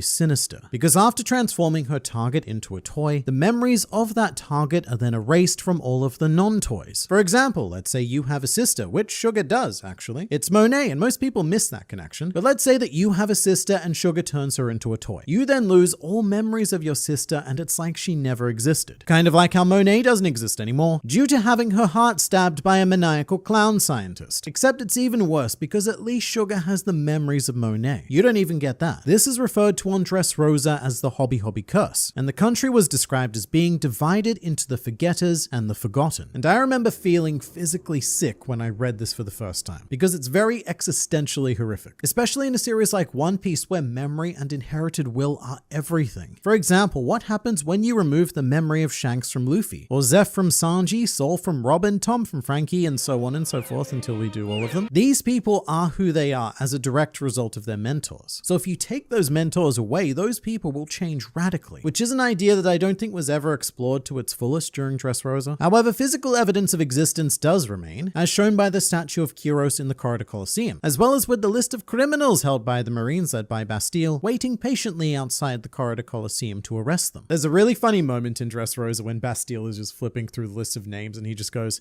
"Who are we here to arrest again? I don't know any of these people." And if this was an episode of Star Trek, this is where someone would twig and realize that something has gone very wrong. But because this is an episode of fictional pirates, this problem is allowed to persist far longer than it probably should have. About 10 years longer, actually. That's how long Sugar spent dividing the population of Dressrosa into the forgetters and the forgotten. And to be fair to the residents, even if you witnessed Sugar using her powers, you would have no comprehension of what just happened. Because due to the memory erasure, all you'd see is a toy popping into existence. And you may even misjudge Sugar's abilities as something more simplistic, like the power to conjure toys. I do have a curious question though, which is, are the memories erased from Sugar herself? I mean, she obviously actually knows what her powers do. But does Sugar remember the people that she has transformed into toys? To the best of my knowledge, this question is never answered, but it would explain why they don't really bother trying to capture Kyros, because Sugar doesn't remember who he is and the threat he may pose as a rogue toy soldier. That's another thing though. Why was Kyros allowed to act independently? Well, to put it bluntly, it's because Sugar effed up. Constructing toy slaves with magical fruit powers is not as simple as it may sound, and in fact it involves entering into a legal process of contract negotiation. I will say that the contractual aspect of this power is left deliberately vague by Oda, which is very counterintuitive to the purpose of a contract, which is to remove all of the vagity. And unfortunately, the best explanation we have of a contract actually comes from the Tontada Leo. And because we're talking about contracts, I do need to quote him precisely. Normally, people turned into toys are put under a contract that turns them into helpless laborers. But the captain was the first in the land to be turned into a toy, and Sugar made a terrible mistake. She forgot about the contract. It was her first and only mistake 10 years ago that created the only toy in this land who can fight back against the Don Quixote family. And so the captain has fought for 10 long years.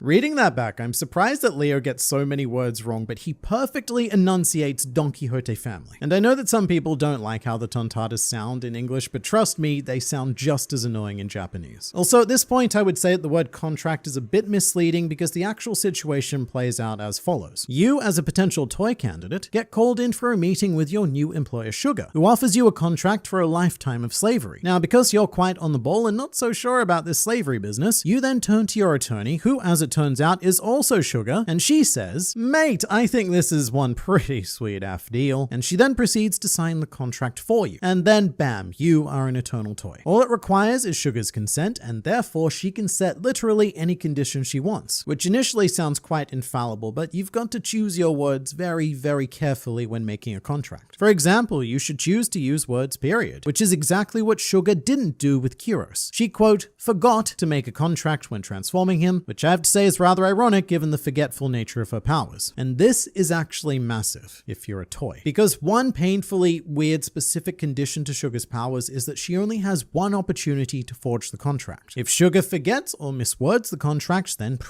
too bad, it's already been done and it cannot be amended. And these loopholes have been taken advantage of by other toys. For example, Esther's husband found a loophole that allowed him to express his identity to his former wife who had forgotten him. Although I will say this loophole, it didn't get him very far. In fact, it got him quite literally thrown in the bin. But this is still an example of why you need to be super careful with your wording. Another loophole example comes from Onipoko, who was able to express his identity on the condition that someone else asked for it. And as it turns out, Onipoko was actually a man named Milo, which you can see written proudly on his shirt, and when he got turned back into a toy, the back of his shirt also read, "Not Onipoko." So Milo will probably be struggling with identity issues for the rest of his life, but also, this is Milo's wife, and look, I'm just gonna say it, this dude is punching way up. And it should serve as a beacon of inspiration to everyone in this world who thinks that they're not attractive enough. We do also have examples of Sugar forging the contract, but it only serves to make things more confusing. For example, "Thou shalt not harm humans. Thou shalt obey the family's orders." That's it, that's the contract. Seems simple, but simplicity is very abusable. In particular with obeying the Don Quixote family. This means that every individual toy is going to be subject to living under unique conditions depending on what commands have been given to them by the rather large family. And we haven't even gotten to the immortality yet, or more accurately, the eternal youth. Because the thing that's so sought after by all of those who want to abuse the Ope Ope no Mi is actually a mere side effect of the Hobby Hobby no Mi. Thematically, I suppose this is to preserve the childlike nature and theming of the fruit. And in fact, Sugar herself is actually 22 years old. And Oda did once draw an image of what Sugar would look like had she not consumed the fruit. However, Sugar ate the Hobby Hobby no Mi when she was 10 years old, so 12 years ago, which happens to be the exact same year that Luffy accidentally consumed the Gomu Gomu no Mi, meaning that this one year produced 2 eternal fruit children. My question is, what happens if an adult eats the fruit? Do they just stop aging at whatever age they are, say, I don't know, 33? Or do they actually revert back to the body of a child? Because the latter would fit the theme of the fruit much better. And something that often gets looked over is that Sugar essentially grants eternal youth to her toy slaves as well, which is quite the hellish combination, ensuring the idea that the eternal child requires eternal toys, and that there is very little hope that over time you will be freed, because Sugar doesn't age and neither do you. So you're just locked forever into this static state of slavery. And after a while, the concept of time would probably begin to lose all meaning. But there is hope, just one. The obvious weakness to the Hobby Hobby no Mi is being scared by Usopp making a very weird face, which knocks Sugar Sugar unconscious twice, and thus released everyone under the toy curse. And this has led to a bit of a common belief that fruit powers vanish if their users are rendered unconscious. But what happened here is actually a very irregular fruit effect. To illustrate, when Rob Lucci lost consciousness, he remained in his hybrid Zoan form. The fruit didn't deactivate. Or for a Paramecia example, Brulee's mirror world remained active when she was rendered unconscious, and perhaps the best example is when Gecko Moria was knocked unconscious briefly by Nightmare Luffy. However, the shadows remained within their respective zombie bodies, hereafter known only as Zombodies. In fact, it's very difficult to think of another example where being knocked out actually cancelled out a Devil Fruit effect. I mean, I guess there was Doflamingo with the birdcage, so I've immediately done that. And I'm sure that there are a ton of others out there, and plenty of you are no doubt going to actually in the comments, so I look forward to reading them. But for the most part, I still insist that this is a very irregular fruit effect. And the reason why Sugar is subject to this weakness is purely because of story. There are very few solutions to this problem that work well for our wacky pirate comic. For example, killing Sugar may have the desired effect, but it's a little bit morbid. And actually, there's no guarantee that that would even work, given that we've recently learned that Boa Hancock's fruit powers will not revert even if she dies. So we can't kill Sugar for many reasons, and we also can't convince her to change the toys back by her own volition. So I suppose we could dunk her in seawater and see what happens, but the exact effects of water on Devil Fruit users is another great inconsistency of One Piece. So really, this convoluted and hilarious Usopp solution was the only real one. A very bizarre weakness, but one that freed thousands of slaves that Sugar had been acquiring over the last 10 years. But even then, the Hobby Hobby no Mi is stupidly powerful, incorporating the most coveted elements of multiple Devil Fruits into one very disturbing magical fruit package.